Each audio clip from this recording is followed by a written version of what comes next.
এই তুই আমাকে বিয়ে করেছিস কেন? আর আজ আমাদের বাসর রাত, তবু একটা পাপ্পিও দিস না, মুখ অন্যদিকে ঘুরিয়ে রেখেছিস। কোথায় ভেবেছিলাম বর এই করবে সেই করবে, শাকচুন্নি বান্ধবীদের কথার সাথে কোনো মিল দেখতে পাচ্ছি না। এদিকে হঠাৎ আমি বাসরাতে নতুন বউয়ের মুখে তুই নামক ডাকটা শুনে খানিকটা অবাক হলাম। কি হলো, কিছু বলছিস না কেন? বিয়ে কেন করেছিস? কিছু করবি না? না করলে ফল কাটার ছুরি গলায় চালিয়ে দেবো। এই এই তুই ভয় পাচ্ছিস কেন? ছুরি তো চালাবো আমার গলায়, আর ফাঁসি হবে তোর। সরি, তুই করে বলে ফেললাম। আচ্ছা বাদ দেন ওইসব, তাকান আমার দিকে। আমার বুকের বাম পাশটা একটা তিল আছে। বুকের বাম পাশে তিল থাকলে নাকি বড় অনেক রোমান্টিক হয়। পিচ্ছি বউয়ের মুখে এসব কথা শুনে আমি বিস্ময়ের দৃষ্টিতে তাকিয়ে বলতে লাগলাম, মানে কি বলছেন এইসব? এইসব কি বলতে হয়? চুপচাপ ঘুমান, নইলে নিচে শুতে হবে। বয়স 15 হবে কিনা সন্দেহ আছে। কথা বলে কি এক একটা। হায় আল্লাহ, কি বলেন আপনি? না আমার স্বামী, ভাবি বলেছে স্বামীর কাছে সব বলতে হয়। আচ্ছা আরো কোথায় কোথায় আছে বলবো কি? জানেন আমার না নাভির কাছে। আল্লাহ আমাকে বাঁচাও, মেয়েটা তো দেখছি আমায় পাগল বানিয়ে ছাড়বে। এই পিচ্ছি, চুপ করবে তুমি? শুনেছি বাসর ঘরে নাকি এই হয় সেই হয় স্বামী স্ত্রীর মাঝে। আপনি তো দেখছি কিছুই করছেন না, একটা কিস তো করতে পারেন। ছাই রোমান্টিক আপনি। আচ্ছা জড়িয়ে তো নিতে পারেন, তা না করে মাঝখানে কুলবালিশ দিয়ে রাখছেন কার কাছে শুনেছ? কেন? ভাবির কাছে। আর কি শুনেছ? ভাবি বলেছে স্বামী যেমন যেমন করতে বলে তেমনি করতে। ও আচ্ছা, খুব ভালো তোমার ভাবিটা। এখন তুমি ঘুমিয়ে যাও। তোমার ভাবি বলেছে না স্বামী যা বলেছে তাই করতে, তো তাড়াতাড়ি ঘুমিয়ে যাও। তাহলে ঘুমাবো? বাসর রাতে নাকি ঘুমায় না? তুমি কি আমাকে ঢপ দিচ্ছ? আচ্ছা কোলবালিশটা সরাও, মাঝখানে ইন্ডিয়া পাকিস্তান করে রাখছে। এই পিচ্ছি, চুপ করবে? আমার জীবনটা নরক বানাতে এসেছে। ঘুমাও বলছি। বাসর রাতে কত কি করে শুনেছি, স্বামী স্ত্রী, আর আমাকে ঘুমাতে বলছো? আচ্ছা একটা আইডিয়া শুনবেন আপনি? আবার আইডিয়া? আচ্ছা বলো, কি বলবে? বাসর রাতে কি কি করে আপনি বলেন, আমি সব করব। আইডিয়াটা চমৎকার না? এই কতবার বলবো আমি তোকে স্ত্রী হিসেবে মানি না? তারপরও এত প্যাস প্যাস করস কেন? আপনি না মানলে কি হবে? আমি আপনাকে মনে প্রাণে স্বামী হিসেবে মানি। বাঙালি মেয়েদের একবারই বিয়ে হয়। যখনই আল্লাহ তাআলার কালাম পড়ে 3 বার কবুল বলেছি, তখন থেকে আপনাকে স্বামী হিসেবে গ্রহণ করেছি। শুধু ইহকালে নয়, পরকালেও আপনাকে স্বামী হিসেবে আল্লাহর কাছে চাইবো। আচ্ছা এখন তুমি ঘুমাবে নাকি নিচে নামিয়ে দিব? যত সব, জীবনটাই শেষ করে দিয়েছে। বিয়ে নিয়ে কত স্বপ্ন ছিল আমার, ছিল বাসরাত নিয়ে কত পরিকল্পনা, কিন্তু কপালে যে বাচ্চা মেয়েটাকে বিয়ে করতে হবে তা কখনো জানতাম না। আচ্ছা একটা পাপ্পি দেই আপনাকে। এই বলে মেয়েটি আমার মুখের কাছে মুখ নিয়ে ঠোঁটের সাথে ঠোঁট মিলিয়ে দিল, আর সাথে সাথেই আমার চোখ জোড়া বন্ধ হয়ে গেল। পিচ্চির নাকের গরম শ্বাস জানান দিচ্ছে পিচ্চিটা কতটা কাছে চলে এসেছে আমার। তখন আমি ধাক্কা দিয়ে সরিয়ে ঠাস ঠাস করে চর বসিয়ে দিলাম। এই মেয়ে বাসরাতে শখ জাগছে, নাকে টিপ দিলে দুধ বের হয়ে আসবে, আর সে কিনা বাসরাত নিয়ে লাফালাফি। যত সব, হিটলারটা আমার জীবনটা এভাবে নষ্ট করে দিবে কখনো ভাবিনি। আপনি ভুল বলছেন। নাকে চাপ দিলে দুধ বের হয় না নাকি? টিপ দিলে বলবো পচা বের হয়, দুধ তো বের হয়। আল্লাহ কই রাখছো আমায়? এই ডেভিল মেয়ে, চুপ করবি? পিচ্ছি হয়ে এত কথা বলতে হয় না। সত্যি বললে ডেভিল হয়ে যায়, আর আমি পিচ্ছি না। আমার বয়স 14 বছর 3 মাস 17 দিন। নাক টানতে টানতে বলল মেয়েটা। তারপর আমি মনে মনে ভাবছি মেয়েটাকে মারা ঠিক হয়নি, কিন্তু কি করব, পিচ্ছি মেয়েটার জন্য হিটলারটা আমার ভবিষ্যৎটাই নষ্ট করে দিল। আচ্ছা আপনি ঘুমান। আর হাতে ব্যথা পেয়েছেন কি? কথাটা শুনে নিজের অজান্তেই খারাপ লাগলো। পিচিটার দিকে তাকাতেই মনে হচ্ছে একটা পূর্ণিমার চাঁদ। এত সুন্দর কোনো মেয়ে হতে পারে? মুখ দিয়ে রংধনুর আভা বের হচ্ছে। এ কি? পিচিটার ঠোঁট কেটে রক্ত বের হচ্ছে। থাপ্পড়টা জোরেই লাগছে। আচ্ছা তোমার নাম কি? আমাকে বিয়ে করার সময় নাম শুনেননি? তোমাকে বিয়ে করার কোনো ইচ্ছেই ছিল না, আমার হিটলারটার জন্য বিয়ে করেছি। এখন নাম কি বলবে? এখন বলে লাভ নেই, বিয়ে করে ফেলেছেন। শোনেন, আমার নাম কারিমা জাহান মীরা। আচ্ছা মীরা, সরি। তোমার লাগেনি তো? এই যে নাও, টিস্যু দিয়ে রক্তটা মুছে নাও। আপনি না বলেছেন আপনি আমাকে স্ত্রী হিসেবে মানেন না? না মানলে আমার জন্য কষ্ট পেতেন না? ওই চুপ করবি? তোকে স্ত্রী হিসেবে কোনোদিন মানি না, আর মানবো না। কাউকে টিস্যু দেওয়া মানে তাকে বউ হিসেবে মেনে নেওয়া না। এই বলে বালিশটা নিয়ে চলে গেলাম সোফাতে। আর একটু থাকলে আমি পাগল হয়ে যাব। কই যাচ্ছেন আপনি? জাহান্নামে যাচ্ছি। চুপচাপ এখানে শুয়ে থাকবি, নইলে তোকে ফ্লোরে শুয়ে থাকতে দিব। আচ্ছা ঠিক আছে। তারপর বাতিটা অফ করে শুয়ে শুয়ে ভাবছি হিটলার আমার জীবনটাকে এভাবে নষ্ট করে দিবে। তোবা শুনলে বাসায় এসে আমাকে খুন করবে, নইলে সে নিজে গাড়ির নিচে পড়ে মরবে। বারবার তোবার কথা মনে পড়ছে। দুজন দুজনকে নিয়ে কত স্বপ্ন দেখেছি, আর মাঝখানে হিটলারটা পিচ্চি মেয়েটাকে বিয়ে করিয়ে দিল। ও আচ্ছা, আপনাদের তো পরিচয়টা দেওয়া হয়নি। আমি কাব্য আহমেদ, অনার্স কমপ্লিট করে বাবার মানে হিটলারের হোটেলে খাচ্ছি। হঠাৎ রুমের বাতি কে যেন জ্বালিয়ে দিল। এই পিচ্চি, কি করো? কেন, দেখতে পাচ্ছেন না আপনি? আরে আরে, কাপড় কেন খুলছো? আমি কাপড় পরে ঘুমাতে পারি না। যত সব, এই কাপড় পরো। আর যদি কাপড় খুলতে দেখছি, কি যে করব। আপনি না বললেন ঘুমাতে, এত ভারী কাপড় পরে কেউ ঘুমায়? কেউ যদিও বা না ঘুমায়, তুই ঘুমাবি। ঘুমা বলছি। বাবা, আপনার স্বামী আমাকে কাপড় খুলতে দেয় না। কথাটা বলতেই মুখটা চেপে ধরলাম। এই তোমার কি হয়েছে? এসব কি বাবাকে বলতে হয়? তো কি করব, কাপড় পরে ঘুমাতে পারি না, তাই বাবাকে ডাক দিচ্ছি। বাবা বলেছে যদি কোনো সমস্যা হয় বাবাকে বলতে। আচ্ছা, তাহলে কাপড় খুলেই ঘুমাও। কথাটা বলতে দেরি হয়েছে, মেয়েটা কাপড় খুলতে দেরি হচ্ছে না। বুঝিয়ে সুজিয়ে কোন রকম কাপড়টা গায়ে রাখতে বলে এসে ঘুমিয়ে পড়লাম। সকালবেলা নুসরাত দরজা ধাক্কাচ্ছে আর ভাবি ভাবি করছে। নুসরাতের ডাকে ঘুম ভাঙতে চেয়ে দেখি সকাল হয়ে গেছে, তাই তাড়াহুড়া করে বালিশটা নিয়ে বিছানায় রাখতেই দেখি মীরার কাপড় নিচে পড়ে আছে। আল্লাহ, এ কেমন বউ কপালে জুটালে, শাড়ি পরে ঘুমাতে পারে না। এই উঠো। ও, কি হয়েছে মা? ওই, আমি তোর মা। এই বলে জোরে ধাক্কা দিতেই মীরার ঘুমটা ভেঙে যায়। কি হয়েছে? কাপড় পরে নাও। এখন আবার বলো না আমি কাপড় পরতে পারি না। আমি সত্যিই কাপড় পরতে পারি না, আপনি পরিয়ে দেন। আমি পরাতে পারি না। বড় বড় কথা বলতে তো পারো, আমি ছোট না? কাপড়টাই পরতে পারো না। আর হ্যাঁ, কাপড় পরাতে পারলেও আমি তোমাকে কাপড় পরিয়ে দিব না, নিজে পরে নাও। বাবা, ও বাবা, আপনার ছেলে আমাকে শাড়ি পরিয়ে দেয় না। ওই, চুপ করবি তুই? চুপ কর। আমি বাবাকে বলবো তুমি রাতে শাড়ি টেনে হিচড়ে খুলে এখন পরিয়ে দিচ্ছ না। কি? হে আল্লাহ, এই মেয়েটার কথা শুনে মনে হচ্ছে 7 আপকে বিষ ভেবে খেয়ে মরে যায়। তুমি মরার কথা বলো কেন? আমি তোমাকে ছাড়া বাঁচবো না। প্লিজ মরার কথা বলো না। যেদিন কালেমা পড়েছি সেদিন থেকেই তোমাকে স্বামী বলে গ্রহণ করেছি। তোমার পায়ে যদি একটা কাঁটা ফুটে সেটা আমার কলিজাতে ফুটে। আমি কি করব? আমি শাড়ি পরতে পারি না। আচ্ছা, আমি পরতেছি, তাও তুমি এমন অলক্ষণে কথা মুখেও এনো না। কথাটা করুণ সুরে বলল মীরা। তখন আমি মেয়েটার দিকে তাকাতেই বুকটা কেমন করে উঠল। পিচিটার চোখে পানি চিকচিক করছে, তবু নিজেকে সামনে নিয়ে বললাম, আচ্ছা, মনে থাকে যেন, নিজে শাড়ি পরা শিখো।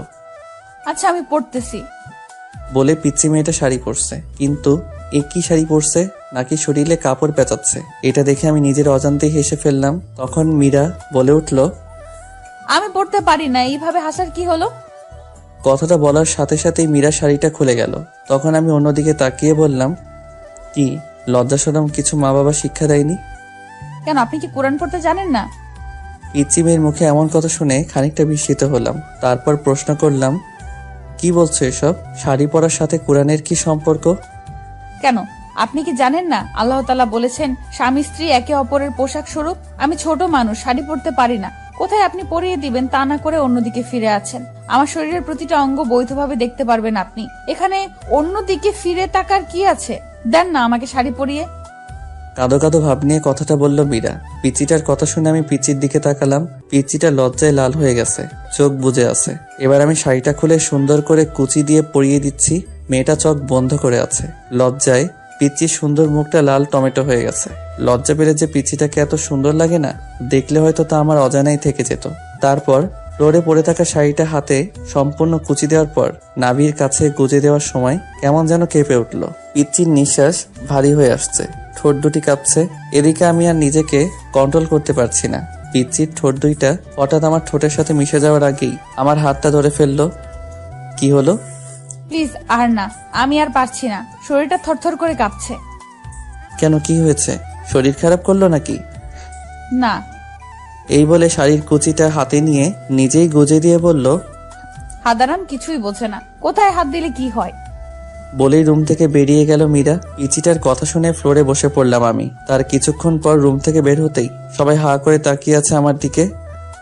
আমি কি চিড়িয়াখানার বান্দর যেভাবে সবার তাকায় থাকা লাগবে? মনে মনে ভাবছি, হিটলারটা আমার জীবনটা নষ্ট করে দিয়ে কিভাবে হা করে তাকিয়ে আছে দেখো। আমার কথা শুনে সবাই একসাথে হেসে দিল। পিচিটা মুখ ধরে হাসছে। ইচ্ছা করছে সব দাঁত ভেঙে দেই। কিভাবে হাসছে! সত্যি কি বিয়ে করে চিড়িয়াখানার বান্দর হয়ে গেলাম? এরপর সবাইকে উদ্দেশ্য করে বললাম, কি হলো, সবাই হাসছো কেন? বলবে তো? ভাইয়া, তুমি ঠিকমতো লিপস্টিক দিতে পারো না? ভাবি, তুমি ভাইয়াকে সুন্দর করে সাজিয়ে দিও। নুসরাত মীরাকে উদ্দেশ্য করে বলল, এদিকে সবকিছু যেন আমার মাথার উপর দিয়ে যাচ্ছে। আমি কিছুই বুঝে উঠতে পারছি না। সবাই হাসতেছে। আরে তোমরা সবাই কেন হাসছো তা তো একবার বলবে। বুঝতেছি না। ওই জান্নাত, ফাইজলামি না করে বল কি হয়েছে? আমি কি বিয়ে করে জোকার হয়ে গেলাম? আর তোরা যেভাবে হাসছিস মনে হচ্ছে আমি চিড়িয়াখানা থেকে বের হয়ে আসলাম। ভাইয়া, তোমার মুখে লিপস্টিক লেগে আছে, যাও ফ্রেশ হয়ে আসো। মানে? রাতে পিচিটা এমন কাজ করেছে, নিজের উপর নিজেরই রাগ হচ্ছে। পিচিটাকে দেখি মিটিমিটি হাসছে আর মনে মনে ভাবছে এখন কেমন লাগে। রাতে আমাকে ঠকানোর ফল পিচিকে ঠকালে আল্লাহ বিচার করে। তারপর আমি দৌড়ে চলে গেলাম ওয়াশরুমে, ফ্রেশ হয়ে ব্রেকফাস্ট করে নিলাম। তারপর আবারও রুমে চলে আসলাম। আর এইভাবে দিন পার। সন্ধ্যাবেলায় ফোনটা ক্রিং ক্রিং করে বাজছে। আমি ফোন ধরতেই ওপাশ থেকে চাপা কান্নার আওয়াজ। ফোনের ওপাশ থেকে কোনো কথা আসছে না, শুধু চাপা কান্নার আওয়াজ ছাড়া। বুকের ভেতরটা হাহাকার করছে। কলিজাটা ক্ষত বিক্ষত হয়ে যাচ্ছে। কারণ ফোনের ওপাশে যে মানুষটি কান্না করতেছে সে আর কেউ নয়, আমার ভালোবাসার মানুষ সাথী। নিজের অজান্তেই চোখ থেকে টুপটাপ করে পানি পড়ছে। এভাবে প্রায় 5 মিনিট পর ওপাশ থেকে সাথী বলল, কি অপরাধ করেছিলাম? কেন করলে আমার সাথে এমন? আমি তো তোমার পায়ের নিচে এক টুকরো জায়গা চেয়েছিলাম, কিন্তু তুমি আমার কলিজাতে ছুরি চালিয়ে দিয়ে বিয়ে করে নিলে। আমাদের 3 বছরের রিলেশনশিপ কিভাবে ভুলবো? তাই সিদ্ধান্ত নিয়েছি সুইসাইড করব। যে জীবনে আমার ভালোবাসার মানুষকে পাবো না, সে জীবন রেখে কি করব? সাথীর মুখে সুইসাইডের কথা শুনে হঠাৎ আমি থমকে গেলাম। আমার মনে হচ্ছে কেউ যেন আমার বুক থেকে কলিজাটা বের করে নিচ্ছে। কি বলবো কিছু ভাবতে পারছি না। তখন সাথীকে বললাম কিভাবে আমার আর মীরার বিয়ে হয়েছে আর কেন আমি বিয়েটা করলাম। সাথীকে বললাম ওই মেয়েকে কাবিনের 6 লক্ষ টাকা দিয়ে আগামী 6 মাসের মাঝেই ডিভোর্স দিয়ে দিব বলে সাথীকে একটা পাপ্পি দিয়ে ফোনটা রেখে দিলাম। কিন্তু ফোন রেখে পিছন দিকে তাকাতেই দেখি পিচ্চিটা আমার পিছনে দাঁড়ানো, চোখ থেকে অশ্রু গাল গড়িয়ে পড়ছে। আমি ফিরে তাকাতেই দৌড়ে রুমে গিয়ে দরজা লক করে দিল। যাবার আগে বলে গেল সে এই জীবন রাখবে না। আমি যাওয়ার আগেই দরজা লক করে দিল পিচ্চিটা। খুব ভয় হচ্ছে এখন। তারপর আমি আস্তে আস্তে দরজার কাছে গিয়ে বললাম, প্লিজ আমার পিচ্চি বউ দরজা খুলো। আর অমন কথা বলবো না, খুব কষ্ট হচ্ছে, প্লিজ দরজাটা খুলো। কিন্তু পিচ্চিটা দরজা খুলছে না। তখন একবার মনে মনে ভাবলাম মা বাবাকে ডাক দেই, পিচ্চিটা যদি কিছু করে ফেলে। তারপর আমি যখনই মাকে ডাক দিব তখনই পিচ্চিটা দরজা খুলে বলল, কি বললা? আমি তোমার পিচ্চি বউ? তুমি কি করে ভাবলে আমি সুইসাইড করব? আর ওই শাকচুন্নিটা তোমার সাথে ঘর করবে? আমি তোমায় ছাড়ছি না। তবে আমি সব শ্বশুরকে বলে দিব, বলবো তুমি এক শাকচুন্নিকে বলছো যে তুমি তাকে বিয়ে করবে, আমাকে ডিভোর্স দিবে। আরে না না, তেমন কিছুই না, আমি তো মজা করছি। আমার বউটা কত কিউট। মিথ্যা গুছিয়ে বলতে হয়। আমাকে ডব দিচ্ছ, আমি বাবাকে ঠিকই বলে দিব। প্লিজ মীরা, বলো না। বলবো না, তবে একটা শর্ত আছে। কিসের শর্ত? আমাকে 5 মিনিট কিস করতে হবে। হোয়াট? কিস? না, লিপ কিস। সম্ভব না, প্লিজ পাগলামি করো না। কি করব? আমি না তোমার বউ? বাসরাতে কিছু করছো? না বিড়াল মারছো নাকি অন্য কিছু? একটা বিড়াল ধরে মারলে কি এমন ক্ষতি হতো? ভাবি তো বলে দিল ঠিক মতো বিড়াল মারতে, এখন আবার লিপ কিসও করতে চাচ্ছ না। আমি ছোট বলে ঠকাচ্ছ? আমি বাবাকে সব বলে দিব। বলবো যে তুমি, আচ্ছা এক্ষুনি বলছি, বাবা, ও বাবা। কথাটা বলার আগেই শত অনিচ্ছা থাকা সত্ত্বেও নিজেকে বাঁচাতে পিচ্চিটার ঠোঁটের সাথে ঠোঁট মিলিয়ে দিলাম। দেখলাম পিচ্চির চোখ জোড়া বন্ধ হয়ে আছে। পিচ্চিটা শক্ত করে জড়িয়ে ধরে আছে আমায়। আমি ছাড়াতে চেয়েও ছাড়াতে পারছি না।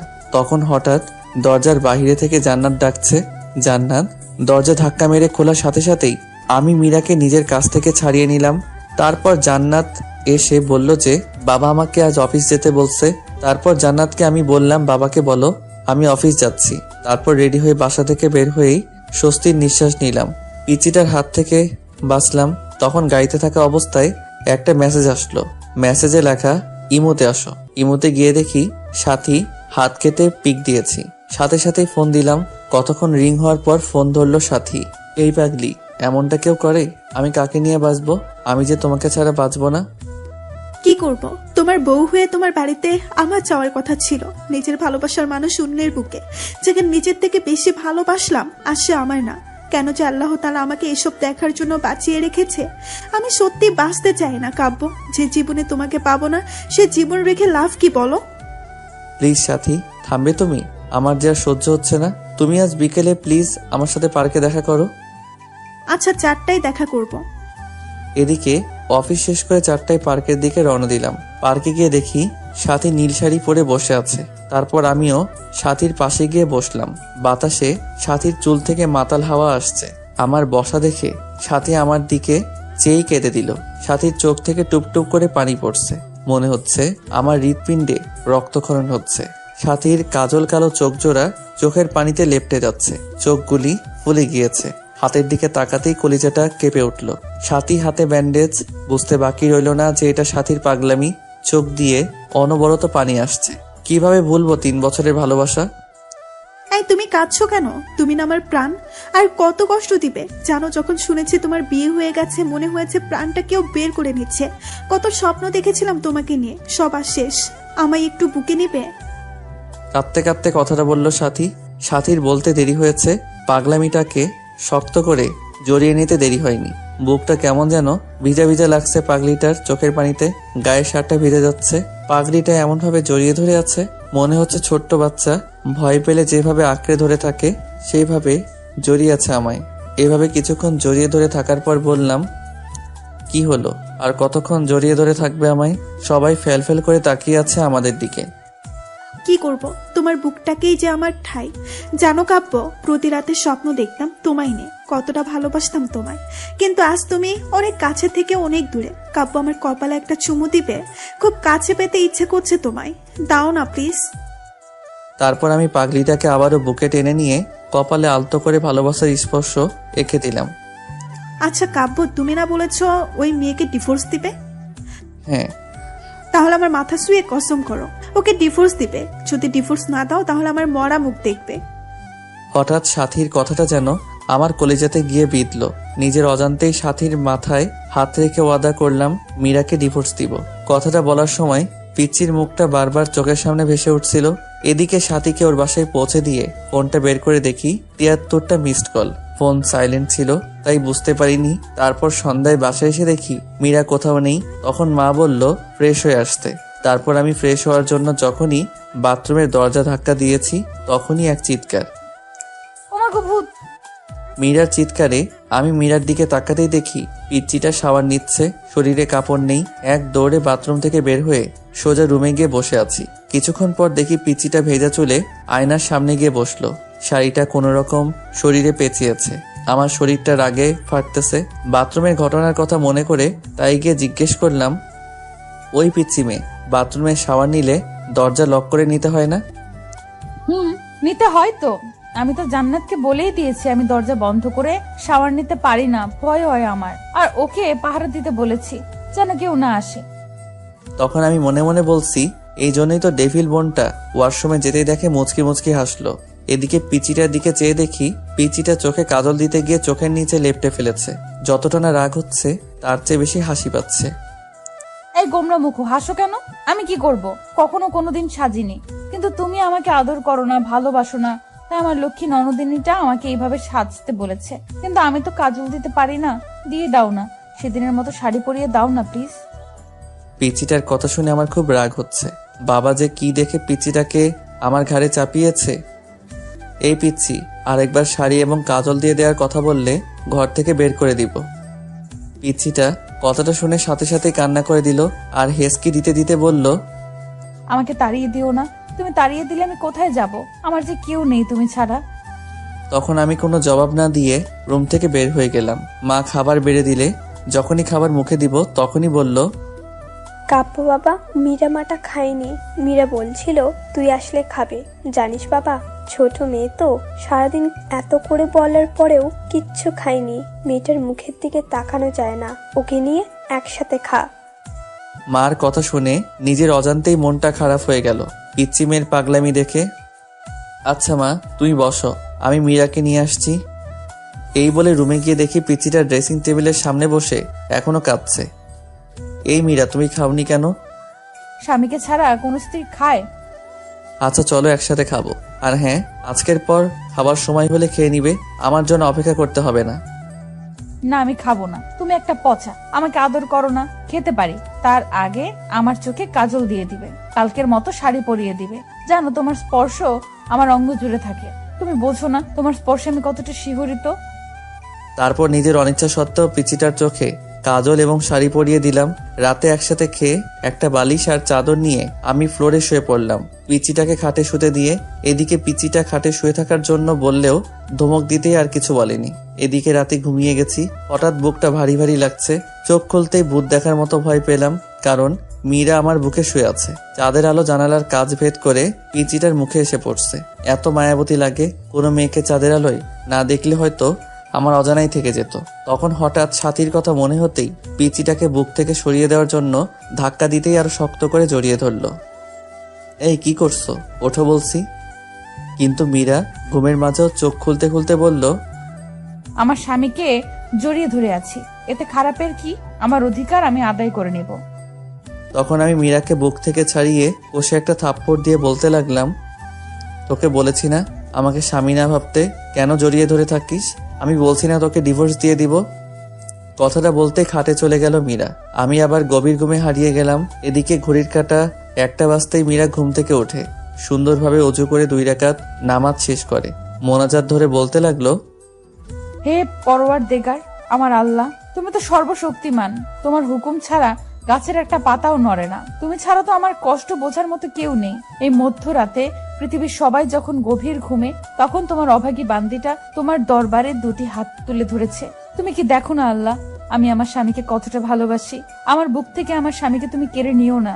তোমার পবিত্র কালেমা পড়ে বিবাহ নামক পবিত্র বন্ধনে আবদ্ধ হয়েছি, এই বাঁধন ছিন্ন করো না। বাঁচবো না আল্লাহ। ও আল্লাহ, আমার স্বামীর পায়ের নিচের জায়গাটুকু আমাকে ভিক্ষা দাও। কথাটা বলে ফুপিয়ে ফুপিয়ে কাঁদতে লাগলো মীরা। পরের দিন সকালে মায়ের ডাকে ঘুম ভাঙলো। বাবা আজকে অফিসে যেতে না বলে মীরাকে কলেজে ভর্তি করিয়ে দিতে বলল। আমি বাবার কথাই না করতে পারি না, তাই অনিচ্ছা থাকা সত্ত্বেও ডিস্টার্বকে নিয়ে বাইকে করে রওনা দিলাম।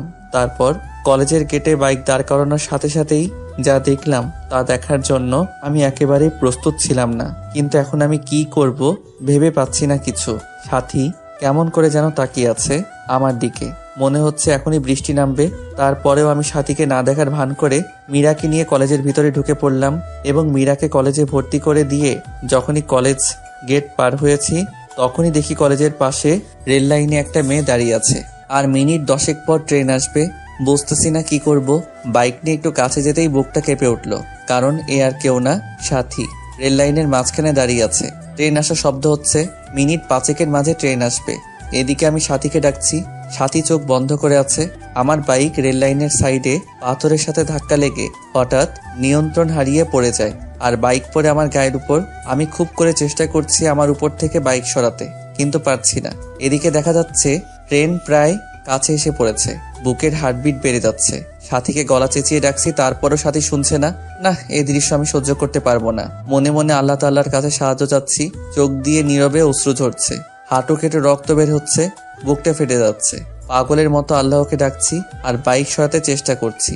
মনে মনে বলছি, হে আল্লাহ, আমাকে শক্তি দাও বাইক সরানোর। আমার হৃদয়টা রেল লাইনের মাঝে, হে পরম করুণাময়, রহম করো তোমার বান্দাকে বলেই বাইক সরানোর জন্য চেষ্টা করছি। তারপর আল্লাহর নাম নিয়ে বাইকে জোরে একটা ধাক্কা দিতেই বাইকটা সরে যায় আমার উপর থেকে। এদিকে ট্রেন প্রায় সাথীর কাছে এসে পড়েছে। আমি তখন দৌড়ে গিয়ে সাথীকে রাস্তা থেকে সরিয়ে তাড়াতাড়ি করে বুকে জড়িয়ে নিলাম। সাথী কাঁদছে। এদিকে এখন আমার হাঁটু থেকে রক্ত বের হচ্ছে। সাথী কান্না করে করে আমার শার্ট ভিজিয়ে দিচ্ছে। তারপর সাথীকে বুক থেকে ছাড়িয়ে বসে একটা থাপ্পড় দিয়ে বললাম, এই পাগলি, কেন এমন পাগলামি করছো? জানো না তোমাকে ছাড়া আমি নিজেকে ভাবতে পারি না? কেন মরতে যাচ্ছিলে? আমি তো সেই কবেই মারা গিয়েছি যখনই শুনেছি আমার ভালোবাসার মানুষ অন্য মেয়েকে বিয়ে করেছে। আমার চোখ দিয়ে আষাঢ় শ্রাবণ ঝরনা ধারা নেমেছিল। বিরহের অনলে প্রতিনিয়ত পুড়ছি আমি। আমার দেহটা ছাড়া আত্মাটা সেই কবেই মরে গেছে। জানো, আজ যখন তোমার বাইকের পেছনে ওই মেয়েটাকে দেখলাম, কলিজাটা ফেটে যাচ্ছিল আমার। মনে হচ্ছে দম বন্ধ হয়ে মারা যাব। কাব্য, আমি তোমার পাশে অন্য কাউকে সহ্য করতে পারি না। কি করব? তোমাকে অন্য একজন চড়িয়ে ধরে থাকবে, আর আমি এটা কিভাবে দেখব? তাই ট্রেনের নিচে পড়ে তুমিহীনা এই জীবন নিঃশেষ করতে চেয়েছিলাম। কেন বাঁচালে আমাকে? আমি যে তিলে তিলে শেষ হয়ে যাচ্ছি। বলতে পারো কেন এতটা ভালোবাসার পরেও তুমি আমার নও? কেন আজ তোমার বুকে অন্যজনের ঠাঁই? যে স্বপ্নগুলো তোমায় নিয়ে দেখতাম, সেই স্বপ্নগুলো অন্য কেউ নিয়ে দেখে। প্লিজ তুমি আমাকে গলা টিপে হত্যা করো, নয়তোবা তোমার পায়ের নিচে আমাকে একটু জায়গা দাও। জানো কাব্য, তুমি বিয়ে করার পরে একটা রাতও আমি ঘুমাতে পারি না। প্রতি রাতে কেঁদে কেঁদে বালিশ ভিজিয়েছি। তোমায় বুকে একটু জায়গা দিবে? একটু চড়িয়ে নাও না প্লিজ। নাও না, নাও না প্লিজ কাব্য। কান্না করতে করতে কথাগুলো বলল সাথী। সাথীর মুখে এমন কথা শুনে বুকের বাঁ পাশটা চিনচিনে ব্যথা করছে। চোখ দিয়ে টুপটাপ করে পানি গাল বেয়ে গড়িয়ে পড়ছে। কিছু ভাবতে পারছি না। খুব ইচ্ছে করছে সাথীকে জড়িয়ে ধরে বলি, সাথী খুব ভালোবাসি তোমায়, নিজের থেকেও বেশি। মনে হচ্ছে কথাটা বললে বুকের ব্যথাটা কমবে। তাই সাথীকে হ্যাঁচকা টান দিয়ে শক্ত করে বুকে জড়িয়ে নিলাম। কপালে একটা চুমু দিয়ে বললাম, বড্ড ভালোবাসি, খুব বেশি ভালোবাসি তোমায়, হয়তো নিজের জীবনের চেয়ে বেশি। পাগলিটা কেঁদে কেঁদে শার্ট ভিজিয়ে ফেলেছে। পাগলিটা আর শক্ত করে জড়িয়ে আছে আমায়। এদিকে সাথীকে বললাম, খুব শীঘ্রই আমরা বিয়ে করছি, মীরাকে খুব তাড়াতাড়ি ডিভোর্স দিচ্ছি। সাথী ডিভোর্সের কথা শুনে আবারও আমাকে শক্ত করে জড়িয়ে ধরে কপালে চুমু দিয়ে চলে গেল। এদিকে ফোনের দিকে তাকিয়ে দেখি 2টা বেজে গেছে। তার মানে 30 মিনিট আগে কলেজ ছুটি হয়ে গেছে। তারপর তাড়াতাড়ি বাইক স্টার্ট দিয়ে কলেজের সামনে যেতেই অবাক হয়ে গেলাম, অনেকগুলো মেয়ে জমা হয়ে আছে। কাছে গিয়ে দেখি মীরা ছোট বাচ্চার মতো কাঁদছে, আর কয়েকটা মেয়ে বোঝাচ্ছে। আমি কাছে যেতেই মীরা দৌড়ে এসে জড়িয়ে ধরে কাঁদতে কাঁদতে বলল, আমি আর কলেজে আসবো না, তুমি আমায় ভালোবাসো না। কখন কলেজ ছুটি হয়েছে, ছেলেটা কিরকম ভাবে আমার দিকে তাকায়, আমার ভয় লাগে না? সবাইকে বলে দিছে আমার দিকে তাকালে চোখ তুলে ফেলবে আমার বর। ঠিক বলেছি তো? এদিকে মীরার কথা শুনে সবাই হাসছে মুখ ধরে। পাশ থেকে একটা মেয়ে বলে ফেললো, ভাইয়া, পৃথিবীতে খুব কম ছেলে আপনার স্ত্রীর মতো বউ পায়। একটা মেয়ে যে স্বামীকে এত ভালোবাসতে পারে। সারাটা দিন ক্লাসের মাঝে আপনার কথাই বলেছে। আপনি নিতে আসতে দেরি করছেন বলে ছোট ছোট বাচ্চা মেয়ের মতো কাঁদছে, হাসিও পাচ্ছে আবার কান্নাও আসছে। এখনকার যুগে এমন মেয়েও পাওয়া যায়? তারপর আমি সবার কাছ থেকে মীরাকে নিয়ে বাইকে উঠাতেই মীরা শক্ত করে জড়িয়ে ধরলো। মনে হচ্ছে খুব ভয় পাচ্ছে। তারপর মীরাকে নিয়ে বাসায় আসার পর মাকে কান্না করে করে সব বলল। এদিকে রাগে আমার শরীরটা ঘ্যান ঘ্যান করছে। তারপর দুপুরে খেয়ে বন্ধুদের সাথে আড্ডা দিতে চলে গেলাম। আড্ডা দেওয়া শেষ করে রাত 9টার সময় ফোন বের করে দেখি বাবা 5 বার ফোন দিয়েছে। অন্যদিকে মীরার নাম্বার থেকে 100+ ফোন এসেছে। তখন তাড়াহুড়ো করে বাসায় গিয়ে দেখি বাবা দরজায় দাঁড়িয়ে আছে। বাবার সামনে যেতেই বাবা বলল, ঘরে নতুন বউ রেখে বাইরে কোন ছেলে থাকে? আর যদি এমন হয় আমার বাড়ি থেকে বের হয়ে যাবি। তখন আমি কিছু না বলে রুমে গিয়ে শুয়ে পড়লাম। কিছুক্ষণ পর দেখি মীরা আমাকে ডাকছে। এই ডাকতেছো কেন, কি হয়েছে? তুমি খাবে না? বাবা খুব বকা দিয়েছে তাই না? এই নাও, হা করো, আমি খাইয়ে দেই। মীরা কথাটা বলে মুখের কাছে খাবার তুলে দিতেই একটা থাপ্পড় বসিয়ে দিলাম। সাথে সাথে খাবারের প্লেটটা ফোড়ে ফেলে দিলাম। তারপর বললাম, এই তুই কি চাস? আমার জীবনটা তো নরক বানিয়ে দিয়েছিস।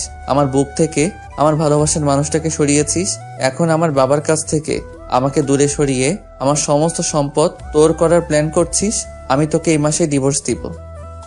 একদমই কথাটা বলে নিলাম। তাকে দেখলাম মীরার ঠোঁট কেটে রক্ত বের হচ্ছে। জানো, তোমার সাথে খাবো বলে আমি এখনো খাইনি, ক্ষমা করে দিও প্লিজ। এতিম তো, এতিমখানায় বড় হয়েছি আমি, তাই বাবা মার আদর পাইনি। তোমার বাবা মাকে নিজের বাবা মা করে নিয়েছিলাম, শুধু ভালোবাসা চেয়েছিলাম আর কিচ্ছু না। এতিম হয়ে জন্ম নিলেও সম্পদের প্রতি কোনো মোহ নেই আমার।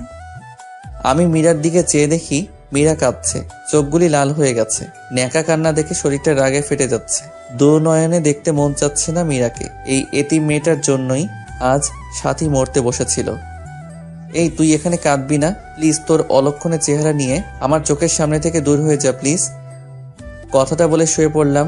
এদিকে মীরা সুন্দর করে উজু করে শ্বশুরের দেওয়া কুরআনটা পড়ে নামাজে দাঁড়িয়ে গেল। নামাজ শেষ করলো কেঁদে কেঁদে। নামাজ শেষ করে আজকেও মোনাজাত ধরে আল্লাহর কাছে অনেকক্ষণ কাঁদলো। তারপর মোনাজাত শেষ করে রুমে গিয়ে শুয়ে পড়লো। ফজরের নামাজের আজান শুনে ঘুম ভাঙতে আমি অবাক হলাম। মীরা মেয়েটাকে রাতে এত বকা দেওয়ার পরেও আমাকে জড়িয়ে ধরে শুয়ে আছে। মন চাচ্ছে ধাক্কা দিয়ে ফেলে দেই। এ কি হচ্ছে? ওঠো। আর একটু ঘুমাই। এই বলে আরো শক্ত করে জড়িয়ে ধরলো। এখন আমার ধৈর্যের বাঁধ ভেঙে যাচ্ছে। জোরে একটা ধাক্কা দিয়ে বিছানা থেকে ফেলে দিলাম। আহ করে চিল্লানি দিয়ে উঠল মীরা। তারপর আমি বিছানা থেকে উঠে ফ্রেশ হয়ে এসে দেখি মীরা খুঁড়িয়ে খুঁড়িয়ে হাঁটছে। মীরা মা, তোমার কি হয়েছে? খুঁড়িয়ে খুঁড়িয়ে হাঁটছো কেন? আম্মু রাতে ঘুম থেকে উঠে পাজরে ব্যথা পাচ্ছি। কথাটা বলে করুণভাবে আমার দিকে তাকালো মীরা। এখন নিজেকে অপরাধী মনে হচ্ছে আমার, তারপরেও আমি কিছু বললাম না। পরের দিন বাবা আমাকে আর মীরাকে হানিমুনে পাঠানোর ব্যবস্থা করে দিল। আর আমি সাথীকে বলে সব রেডি করে রেখেছি। আমাদের সাথে সাথীও কক্সবাজার যাবে। সবাই জানবে আমি হানিমুন করতে যাচ্ছি মীরার সাথে, কিন্তু না, আমি হানিমুন করব সাথীর সাথে। সাথীকে এসব বলে ফোন রাখতেই পিছন দিকে তাকাতেই দেখি মীরা সিলিং ফ্যানের সাথে ঝুলছে। এমন একটি ওড়না গলায় পড়ছে, এটা দেখার সাথে সাথেই বুকের ভিতর কেমন জানি একটা চিনচিনে ব্যথা করতে লাগলো। আমি দৌড়ে গিয়ে মীরাকে একটা থাপ্পড় দিয়ে দিলাম। মীরা, কি করছো এসব? দেখছেন না কি করছি? আমি ছোট বলে, এতিম বলে কারো ভালোবাসা পাবো না। বিয়ের পর সকল নারী তার স্বামীর অধিকার চায়, আর আপনি বিয়ের পর অধিকার তো দূরের কথা, একদিন রাতে আপনার বুকে ঘুমাতে পর্যন্ত দেননি। কতটা স্বপ্ন দেখেছিলাম তোমায় নিয়ে, কিন্তু তুমি আমায় রেখে অন্য মেয়ের সাথে অবৈধ সম্পর্ক করতে চাচ্ছ। প্লিজ মীরা, বোঝার চেষ্টা করো। এখন এসব বলার সময় নয়, চলো, দেরি হয়ে যাচ্ছে, গাড়ি মিস করবো আবার। তারপর মীরা আর কিছু বলল না। এদিকে মীরার এসব কাণ্ড কারখানা সব সাথীকে বললাম। সাথী বলল কোনো চিন্তা না করতে। অবশ্য আমাদের সাথে একই গাড়িতে সাথীও গেল কক্সবাজার। কক্সবাজার আসার পর রাতের বেলা রুমে শুয়ে আছি, তখন হঠাৎ সাথীর ফোন ধরতেই সাথী বলল পাশের রুমে এসো। এদিকে আমি পাশের রুমে যেতেই সাথী 7 আপের সাথে কি যেন মিশিয়ে দিয়ে খেতে বলল। আমি কিছু মনে না করেই খেলাম, আর এগুলো খাওয়ার সাথে সাথেই আমার কেমন যেন একটা নেশা নেশা লাগছে। আমার সাথীকে খুব কাছে পেতে ইচ্ছে করছে। তখন আমি নিজের অজান্তেই সাথীকে জড়িয়ে ধরে ফেললাম। সাথীও রেসপন্স করলো। আমি আস্তে আস্তে সাথীর লিপের সাথে আমার লিপ জোড়া মিলানোর আগেই সাথীর ফোনটা ক্রিং ক্রিং করে বাজতে লাগলো। ফোনটা ধরে সাথী উঠে ওয়াশরুমে চলে গেল। এদিকে কিছুক্ষণ পর ওয়াশরুম থেকে এসে বলল, বাবু আমি অসুস্থ, কাল যা মন চাই তাই করো। এই বলে সাথী আমাকে আমাদের রুমে দিয়ে গেল আর মীরাকে বলল সে আমাদের কলেজ ফ্রেন্ড। অবশ্য মীরা এর আগে কখনো সাথীকে দেখেনি। এদিকে আমি রুমে গিয়ে বিছানায় শুয়ে পড়লাম। এখন আমার শরীর আর চোখ দিয়ে উত্তাপ বের হচ্ছে, আমার নেশা এখনো লেগে আছে। মীরা আজ খুব সুন্দর করে সেজেছে, চেহারায় হালকা মেকআপ, ঠোঁটে লাল লিপস্টিক, পরনে একটা কালো শাড়ি। মনে মনে ভাবলাম সকল কবি সাহিত্যিকদের গল্পের নায়িকারা সুন্দরী হয়, আর তারা সবসময় লাল না হলে নীল শাড়ি পরিহিত থাকে, যা দেখে নায়ক প্রেমে পড়ে যায়। কিন্তু সাহিত্যিকগণ কি কখনো দেখেছেন একজন সুন্দরী রমণী কালো শাড়ি পরলে তাকে কি রকম দেখায়? আজ কি অপরূপটাই লাগছে মীরাকে, চোখে কাজল দেয়াতে আরো মায়াবী লাগছে। তারপর মীরা এসে খাটে বসতেই আমি মীরাকে একটা হ্যাঁচকা টান দিয়ে বুকে জড়িয়ে নিলাম। এই ঘটনায় আকস্মিক ব্যবহারে মীরা কিছুটা বিব্রত হলো। তারপর বলল, আপনাকে একটা কথা বলবো। বলো, কি বলবে? আপনার কাছে একটা জিনিস চাইবো, দিবেন না আমাকে? আচ্ছা বলো, দেয়ার মতো হলে দিব। টাকা লাগবে কি? না, আমার টাকা চাই না, আমার তো তোমাকে চাই। কি বললে? না কিছু না। শোনো, তুমি কি আমাকে একটা কিউট মেয়ের মা বানাবে, যার নাম হবে তোমার পছন্দের নাম রাইসা? লজ্জাভরা মুখে কথাটা বলে মাথা নিচু করে ফেললো মীরা। ইস, বাবুর মা হবার কথা বলে কিরকম লজ্জা পেয়েছে। লজ্জা পাবোই তো। তারপর আমি মীরার কানের কাছে মুখটা নিয়ে বললাম, তাহলে কাছে আসো, তোমাকে রাইসার মা বানাচ্ছি। দুষ্টুমির ছলে কথাটা বললাম। মীরা তখন ছোট বাচ্চার মতো আমার বুকে মুখ লুকালো। আমি মীরার কপালে আলতো একটা চুমো দিয়ে আরো শক্ত করে জড়িয়ে ধরলাম। পিচ্চিটা তার ঠোঁট জোড়া আমার ঠোঁটের সাথে মিলিয়ে দিল। এরপর স্বামী স্ত্রী নারী পুরুষের সবচেয়ে ঘনিষ্ঠ কিছু মুহূর্ত পার করলাম। তারপর মীরাকে বুকে জড়িয়ে শুয়ে পড়লাম। সকালে ঘুম থেকে উঠে দেখি মীরার কাপড় চোপড়ের কিছু ঠিক নেই। আমার শরীরের বিভিন্ন জায়গায় লিপস্টিকের দাগ। পিচ্চিটা এখনো আমাকে শক্ত করে জড়িয়ে ধরে আছে। তখন আমার রাতের কথা মনে হতেই লাফ দিয়ে উঠলাম। এই কি করলাম আমি তো মীরাকে ডিভোর্স দিব, তবে কেনই বা তার সতীত্ব হরণ করলাম? মাথা কাজ করছে না আমার। মীরাকে আজ খুশি খুশি লাগছে। বিয়ের পর কখনো এতটা খুশি দেখিনি ওকে। আমি সকাল সকাল ফোন দিয়ে সাথীকে সবকিছু বললাম। সাথী আমার কথা শুনে তেলে বেগুনে ফুলে উঠল। সাথীকে বললাম, সবকিছু তোমার জন্যই হয়েছে। তুমি যদি গত রাতে সে মেডিসিন না খাওয়াতে তাহলে এমনটি হতো না। আচ্ছা বাদ দাও, কোনো চিন্তা করো না, কাল তোমাকে একটা পিল দিব, সেটা খাইয়ে দিও, তাহলে আর কোনো চিন্তা করতে হবে না। সাথীর কথা শুনে আমি বেশ অবাক হলাম, কিন্তু আমি সাথীকে ভালোবাসি, কথাও দিয়েছি সাথীকেই বিয়ে করব, তাই আর কোনো কিছু চিন্তা না করে রাজি হয়ে গেলাম। পরের দিন রাতে একটা পিল নিয়ে মীরাকে বললাম, মীরা এটা খেয়ে নাও তো পিলটা। কিসের পিল এটা? আমি তো সুস্থ, আপনি কিসের পিল খেতে বলছেন আমাকে? মীরা তোমাকে মিথ্যা বলে লাভ নেই, আমাকে ক্ষমা করে দিও। গতকাল রাতে তোমার সাথে যা যা হয়েছে তা নিছক একটি দুর্ঘটনা মাত্র। হ্যাঁ আমি জানি গতকাল তুমি যা হারিয়েছো তা পৃথিবীর বিনিময়ে ফিরিয়ে দিতে পারবো না। আমি ডিভোর্স পেপার রেডি করে রেখেছি, তাই আমি চাই না আমার সন্তান তুমি গর্ভে ধারণ করো। চিন্তা করো না, ডিভোর্সের সাথে তোমাকে কাবিনের 20 লাখ টাকার একটা চেক দিয়ে দিছি, সময় করে ব্যাংক থেকে তুলে নিবে। আমার কথাটা শোনার সাথে সাথেই মীরা আমার দুপা ঝাপটে ধরে বলতে লাগলো, প্লিজ আপনি আমার গর্ভের সন্তান নষ্ট করতে বলবেন না। আপনার মন চায় আপনি আরো একটা বিয়ে করে নেন, আমি কখনো কোনো দিন আপনার কাছে স্বামীর অধিকার চাইবো না। আর আপনার বাড়িতে তো 2টা কাজের মেয়ে রাখছেন, আমাকে নিয়ে না হয় 3টা হবে। প্লিজ আমার সন্তানকে নষ্ট করে দিতে বলবেন না প্লিজ। আমি সারা জীবন আপনাদের বাসায় কাজের মেয়ে হয়ে থাকবো, কোনো পারিশ্রমিক দিতে হবে না আমাকে, শুধু আমাকে ডিভোর্স দিয়েন না। আমার সন্তানটা যেন বলতে পারে আপনি তার বাবা। আমি চাই না আমার মতো আমার অনাগত সন্তানটা পিতৃহীন পরিচয়ে বড় হোক। প্লিজ একটা এতিমকে এইভাবে ফিরিয়ে দিবেন না। আপনার পায়ের নিচে একটু জায়গা দেন, নয়তো গলা টিপে মেরে ফেলেন। এই মীরা কি করছো? পা ছাড়ো। দুঃখিত মীরা, আমি পারবো না, আমার জীবনে সাথী ছাড়া আর কেউ নেই। এখন পিলটা খেয়ে নিবে, আর যদি না খাও তাহলে মনে করব তুমি আমার বুকে পা রেখে তুমি গর্ভধারণ করবে। এখন তোমার ইচ্ছা।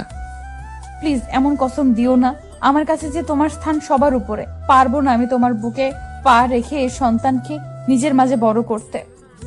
ক্ষমা করে দিও মীরা, এছাড়া আমার আর কোনো উপায় ছিল না। এই নাও পিল, আর এই নাও পানি খেয়ে নিও। আচ্ছা দাও। এই বলে জন্ম নিয়ন্ত্রণ পিলটা হাতে নিয়ে নিল মীরা। চোখ থেকে টপ টপ করে পানি পড়তেছে, করুণ দৃষ্টিতে তাকিয়ে আছে আমার দিকে। মনে মনে ভাবছে হয়তো আমি বলবো পিল খেতে হবে না মীরা, কিন্তু না, আমি কোনো কথা বললাম না। মীরা আমার দিকে তাকিয়ে থেকে বিষ যেমন করে মানুষ মুখে নেয় তেমনি করে মুখে নিয়ে নিল। গ্লাস থেকে একটু পানিও মুখে দিল। নিজের অজান্তেই মনে হচ্ছে খুব বড় কোনো পাপ করে ফেললাম আমি। এদিকে বাবা ফোন করলো যে বাবা অসুস্থ, তাই বাড়ি ফিরে যেতে হবে। মনে মনে স্থির করে নিলাম বাড়িতে ফিরেই ডিভোর্স পেপারের জন্য আবেদন করব। তারপর মীরাকে নিয়ে বাসায় ফিরলাম। এদিকে সাথী বলল যে মীরাকে আমাদের দুজনের মাঝ থেকে যত তাড়াতাড়ি সম্ভব সরিয়ে ফেলবে। আমি অনেক বোঝানোর পরেও সাথী বলল, সেদিন কক্সবাজারে মেয়েটা যা বলেছে সব শুনেছি আমি। আর সবচেয়ে বড় কথা হলো মেয়েটাকে তোমার বাবা অনেক স্নেহ করে। আমি তোমাদের বাড়ির রহিমের কাছে খবর পেয়েছি যে তোমার বাবা নাকি তোমার সম্পত্তি মীরার নামে লিখে দিবে, তাই আমাদের ভবিষ্যতের জন্য মীরাকে আমাদের পথ থেকে সরিয়ে দিবে। আমি তোমাকে না বলেই প্রফেশনাল কিলারের সাথে কন্ট্রাক্ট করেছি। না সাথী, এ হতে পারে না। আমাদের ভালোবাসার জন্য একটা নিষ্পাপ জীবনকে হত্যা করব না সাথী, এটা করা ঠিক হবে না। বাবু দেখো, আমিও চাই না, কিন্তু আমার মনে হয় না তোমার বাবা কখনো মীরা বেঁচে থাকতে আমাকে মেনে নিবে। আর তোমাকে না পেলে আমি বাঁচবো না, সত্যি মরে যাবো। তুমি আমার নিঃশ্বাস, তুমি আমার বিশ্বাস, আমার প্রাণ। জানো, তুমি মীরাকে বিয়ে করার পর আমি একটি রাতও শান্তিতে ঘুমাতে পারিনি। এতটা ভালোবাসার পরেও কেন আল্লাহ তোমার আর আমার মাঝে এত বড় দেওয়াল তুলে দিল? প্লিজ তুমি আমাকে খুন করে ফেলো, নয়তো আমাকে তোমার বুকে টেনে নাও। তোমার বুকটাই যে আমার শেষ ঠিকানা, তোমার বুকেই আমি শেষ নিঃশ্বাস ত্যাগ করতে চাই। প্লিজ কান্না করো না, আমি সব সইতে পারি, কিন্তু তোমার কান্না সহ্য করতে পারি না। তোমাকে যে বড্ড ভালোবাসি, কিন্তু আমাদের ভালোবাসার জন্য একটা নিষ্পাপ জীবনকে কেমনে সরিয়ে ফেলি? আল্লাহ কি ক্ষমা করবে আমাদেরকে? জানি এটা অন্যায়, কিন্তু এছাড়া আমাদের আর কোনো উপায় নেই। কথাটা বলেই আমার হাতটা নিয়ে সাথীর গলা চেপে ধরে মেরে ফেলতে বলল। প্লিজ কিল মি, আমাকে গলা চেপে মেরে ফেলো কাব্য। আমি তোমাকে ছাড়া বাঁচতে পারবো না। জানো কাব্য, মেয়েরা সবকিছুর ভাগ দিতে পারলেও তবে একটা ভাগ কখনো কাউকে দিতে পারে না, আর তা হলো তার ভালোবাসার ভাগ। বিশ্বাস করো, আমার একদম সহ্য হয় না মীরাকে। যে বুকে আমার থাকার কথা সে বুকে অন্য একটা মেয়ে থাকে। যে স্বপ্ন আমি তোমাকে নিয়ে দেখেছি সে স্বপ্ন পূরণ করছে অন্য একটা মেয়ে। কাব্য প্লিজ, আমাকে তুমি হত্যা করতে পারবে না, পারবে না তোমার সেই স্ত্রী মীরাকেও হত্যা করতে, কিন্তু তোমাকে আমায় হত্যা করতে হবে। তুমি না আমি এই জীবনটা কি করব? কথাটা বলে কাঁদতে কাঁদতে ব্লেড দিয়ে হাতে পোজ দিয়ে দিল সাথী। সাথে সাথে হাত থেকে ফিরকি দিয়ে রক্ত বের হতে লাগলো। সাথীর চোখ দিয়ে টুপ টুপ করে পানি পড়তে লাগলো। সাথীর রক্ত দেখে আমার নিজের কলিজাটা ফেটে যাচ্ছে। ঠাস করে একটা চর বসিয়ে দিলাম সাথীর গালে। আমার থাপ্পড় খেয়ে ফুপিয়ে কাঁদতে লাগলো সাথী। তারপর আমি শক্ত করে জড়িয়ে ধরলাম সাথীকে। সাথীকে শক্ত করে জড়িয়ে ধরে বলতে লাগলাম, কেন এইভাবে পাগলামো করছো? তোমাকে ছাড়া আমি কেমনে বাঁচবো? মীরাকে তাহলে খুব শীঘ্রই আমাদের মাঝ থেকে সরিয়ে আমার ময়না পাখিটাকে আপন করে নিব। কথাটা বলার সময় বুকের ভেতর একটা চাপা কান্নার আওয়াজ পেলাম। তারপর সাথীকে আমি ছেড়ে দিয়ে সাথীর কপালে একটা ভালোবাসার স্পর্শ এঁকে দিলাম। সাথীকে বাসায় ড্রপ করে বাসায় আসতেই দেখি মীরা খাবার নিয়ে বসে আছে। রাত প্রায় 10টা। আমি কিছু না বলে শুয়ে পড়লাম। আপনি খাবেন না? কিছু খেয়েছেন? মন খারাপ আপনার? হ্যাঁ, বাহির থেকে খেয়ে এসেছি। আর হ্যাঁ, মন খারাপ আমার, আর তার কারণ তুই। কথাটা বলার পর পিচিটার দিকে তাকিয়ে দেখি পিচি কাঁদবে কাঁদবে ভাব। তখন আমি কম্বলটা টান দিয়ে শুয়ে পড়লাম। মাঝরাতে হঠাৎ ঘুম ভাঙতেই দেখি কেউ একজন শক্ত করে জড়িয়ে রেখেছে আমায়। চোখ খুলে দেখি পিচিটা আমার বুকে। চাঁদের আলো পিচিটার মুখে এসে পড়ছে, চুলগুলো রং পাল্টাচ্ছে। হঠাৎ নিচের দিকে তাকাতেই চোখ কপালে উঠলো আমার। পিচিটা শাড়ি খুলে নিচে ফেলে দিয়েছে। আমি জানি মীরা শাড়ি পরে ঘুমাতে পারে না, কিন্তু 3 পিস তো পরে ঘুমায়। তাহলে আজ ইচ্ছা করে এমন করছে। তবে পিচিটাকে আজ এত সুন্দর লাগছে যা অকল্পনীয়। মাথার চুলগুলো কপাল পেরিয়ে মুখে এসে পড়ছে। মন চাচ্ছে ফু দিয়ে চুলগুলো কপাল থেকে সরিয়ে আলতো করে মীরার কপালে ভালোবাসার পরম স্পর্শ এঁকে দেই। কিন্তু এ কি, আমার গায়ে লিপস্টিকের দাগ। মনে মনে ভাবছি আজ মনে হয় পুরুষ ধর্ষণ করেছে। আমার বুকে লিপস্টিকের দাগ দেখে বিস্মিত হলাম। মীরার ঠোঁটের দিকে তাকিয়ে দেখি ঠোঁটে এক বিন্দু লিপস্টিকও নেই। মনে মনে ভাবছি পিচিটা কি সর্বনাশ করছে। তবে আজ কেন পিচিটাকে এত সুন্দর লাগছে। মন চাচ্ছে সারা জীবনের জন্য আপন করে নেই। হয়তো মীরার সৃষ্টি হয়েছে আমার জন্য, কিন্তু না, আমার বুকে সাথী ছাড়া কারো জায়গা নেই। আমার মন প্রাণ জোরে শুধুই সাথী। তাই মীরাকে কয়েকবার ডাক দিলাম, কিন্তু সে উঠলো না। তাই জোরে ধাক্কা দিতেই চোখ কসলিয়ে কসলিয়ে উঠলো। তখন আমি বললাম, কি ব্যাপার, আমার গায়ে লিপস্টিকের দাগ কেন? আর তুমি কেন আমার বিছানায় শুয়েছো?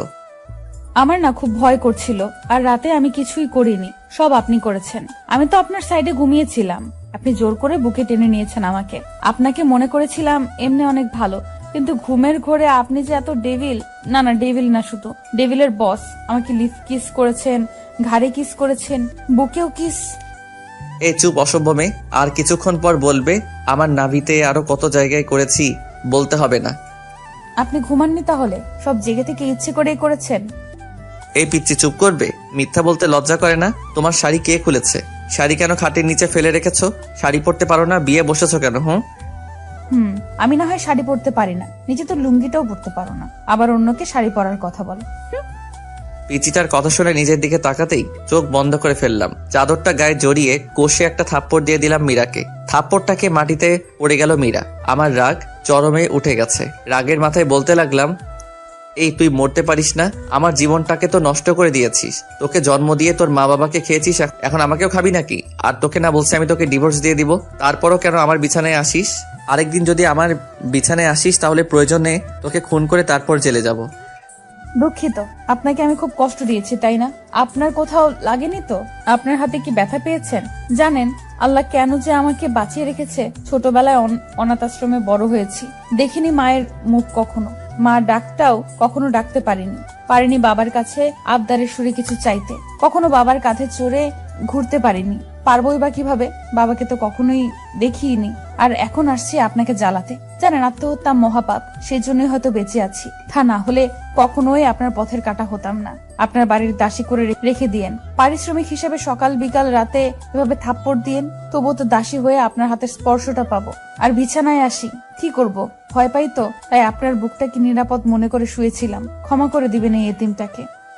নিচের দিকে তাকিয়ে কথাগুলো বলতেছিল, আর চোখ থেকে আষাঢ় শ্রাবণ ঝর্ণাধারায় মতো জল গড়িয়ে পড়ছে মীরার চোখ থেকে। পিচিটার কথা শুনে নিজের কাছেই খুব খারাপ লাগছে। এভাবে মারাটা ঠিক হয়নি। সবচেয়ে খারাপ লাগছে যখন দেখলাম পিচিটার ঠোঁট কেটে রক্ত পড়ছে। পরের দিন মা বাবা জান্নাতকে নিয়ে নানি বাড়ি চলে গেলে সাথীকে ফোন দিলে সাথী বাড়িতে চলে আসে। এদিকে সাথী আজ পিঙ্ক কালারের একটা শাড়ি পরেছে, হালকা লিপস্টিকের সাথে চুলগুলো ছেড়ে দিয়েছে। সাথী আসলেই সাথীকে নিয়ে বেডরুমে ঢুকে পড়ি। মীরা অবাক নয়নে তাকিয়ে আছে, চোখটা ছলছল করছে। মনে হচ্ছে কখন জানি বৃষ্টি নামবে।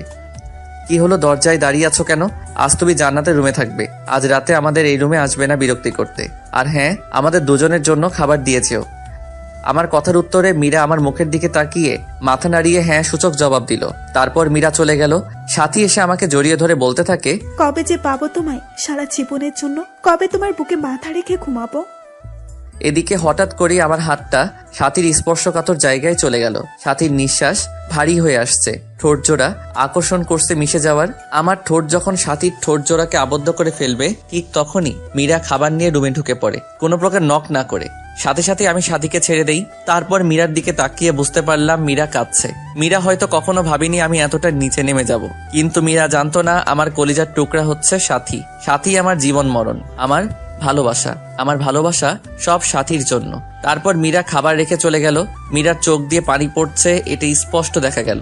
তারপর সাথী আর আমি খাওয়া দাওয়া করে সাথীর সাথে গল্প করতে করতে কখন যে আমি তার সাথে ঘুমিয়ে গেলাম ঠিক খেয়াল নেই।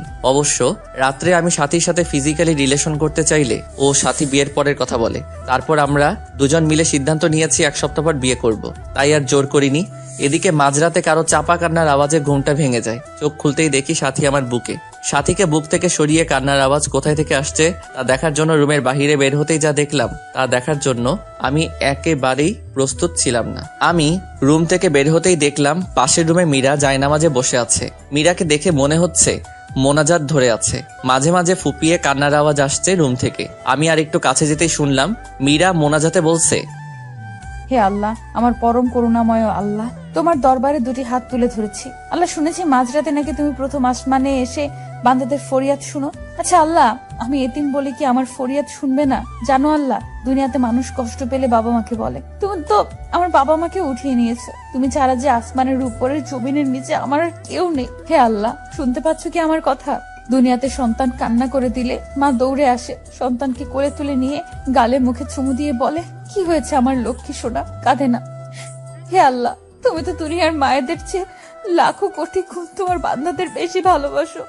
তুমি তো সব দেখো। হে মাবুদ, আমার স্বামী আজ অন্যের বুকে শুয়ে আছে, আমার কলিজাটা ফেটে যাচ্ছে। আল্লাহ, আমার মা বাবাকে তুমি তোমার কাছে নিয়ে নিলে, আমায় কেন রেখেছো? আমাকে কষ্ট দিতে তোমার যদি এতই ভালো লাগে তাহলে দাও আরো কষ্ট। আল্লাহ, আমি যা সইতে পারছি না, একজন পতিতা নারীও তার স্বামীর ভাগ অন্য কাউকে দিবে না। আর আমি এতটাই অভাগী, জন্ম নেওয়ার পর না পেলাম বাবা মার ভালোবাসা, না পেলাম স্বামীর ভালোবাসা। আজ আমার স্বামী আমাকে বের করে দিয়ে অন্য মেয়ের সাথে রাত্রি যাপন করছে। হে আল্লাহ, আর কত কাঁদবো? কত কাঁদলে তোমার রহমতের সাগরে টান লাগবে? আর কত অশ্রু বিসর্জন দিলে তোমার আরশ কুরসি কেঁপে উঠবে? কত কাঁদলে তোমার রহমান আর রহিম নামের দয়ার সাগরে টান লাগবে? তুমি না বলেছো এতিমদের অভিভাবক তুমি? তুমি না বলেছো যার কেউ নেই তার তুমি আছো? আল্লাহ, এতিম মানুষের চোখের পানি তোমার দেখতে কি খুব বেশি ভালো লাগে? আর যে আমি পারছি না। হে রহিম, রহমান আমার আল্লাহ, আমার স্বামীকে আমার করে দাও। আমার স্বামীকে তোমার জান্নাতে নিয়ে একসাথে থাকতে চাই। ও আমার আল্লাহ, তোমার এতিম গুনাহগার বান্দি কাঁদে, তুমি দেখো না গো আল্লাহ, কষ্ট দিবে দাও, আরো দাও। আমার স্বামীকে আলাদা করে দিও না, আমার বেঁচে থাকার অবলম্বন কেড়ে নিও না। হে আল্লাহ, আমার স্বামী আমাকে এত মারে, এত কষ্ট দেয়। তুমি তো দেখেছো আমাকে 3বার থাপ্পড় দিয়েছে, 3বারই আমার ঠোঁট কেটে রক্ত বাহির হয়ে গিয়েছে। ও আমার আল্লাহ, তুমি আমার স্বামীর উপর গজব দিও না। আল্লাহ, আমি কিন্তু খুশি আছি, তবু তুমি রাগ করো না। আমাকে মেরেছে আল্লাহ, তোমায় কিন্তু মারেনি আল্লাহ। আমি কিন্তু খুশি আছি, তুমি রাগ করো না। আমার স্বামীকে তুমি হেদায়েত দাও আল্লাহ, তুমি আমার স্বামীকে হেদায়েত দাও, গজব দিও না। আমার স্বামীর বুকে শেষ নিঃশ্বাস ত্যাগ করার তৌফিক দান করো আল্লাহ। তোমার এতিম গুনাহগার বান্দির এই ফরিয়াদ রেখে তোমার দরবার থেকে হাত নামাচ্ছে আল্লাহ, আমিন। এদিকে দরজার উপাস থেকে মীরার মোনাজাত শুনে নিজের অজান্তেই চোখের পানি এসে গেল। পিছন দিকে তাকিয়ে দেখি সাথী দাঁড়িয়ে আছে। কাপু, তুমি এখানে? আর আমি তোমাকে সারা বাড়ি খুঁজতেছি। এই, তুমি কাঁদছো কেন? কথাটা বলে সাথীও কান্না করে দিয়ে বলল, কাপু, কখন আমায় ছেড়ে যাবে না তো? আমি ভয়ানক একটা স্বপ্ন দেখলাম তোমায় নিয়ে। তুমি যদি কখন আমাকে ছেড়ে চলে যাও তাহলে ফলকাটা ছুরি নিয়ে বলছি, এটা আমি আমার গলায় চালিয়ে দিব। তুমি আমাকে ছেড়ে যাওয়ার আগে আমাকে খুন করে আমার লাশের উপর দিয়ে যাবে। এদিকে সাথী আমাকে জড়িয়ে ধরে কাঁদতে লাগলো। আমিও শত অনিচ্ছা সত্ত্বেও সাথীকে বাহুডোরে আবদ্ধ করে নিলাম। সাথী কান্না করতে করতে শার্ট ভিজিয়ে ফেলছে। তারপর সাথীকে ছাড়িয়ে বললাম, ভয় পেও না, তোমাকে ছেড়ে কোথাও যাব না। তাহলে আমার মাথা ছুঁয়ে প্রমিস করো আমাকে ছেড়ে যাবে না। সাথীর কথাটা শুনে আমার হাতটা কাঁপছে। আমার চোখে বরাবর পিচিটার মায়াবী চেহারাটা ভেসে উঠছে। চোখ দিয়ে নিজের অজান্তে পানি আসতে লাগলো। কি করব কিছু বুঝতে পারছি না। জীবনটা এমন কেন? জীবনে কখনো 1000 বছর বেঁচে থাকার ইচ্ছা জাগে, আবার কখনো এক মুহূর্তের জন্য নয়।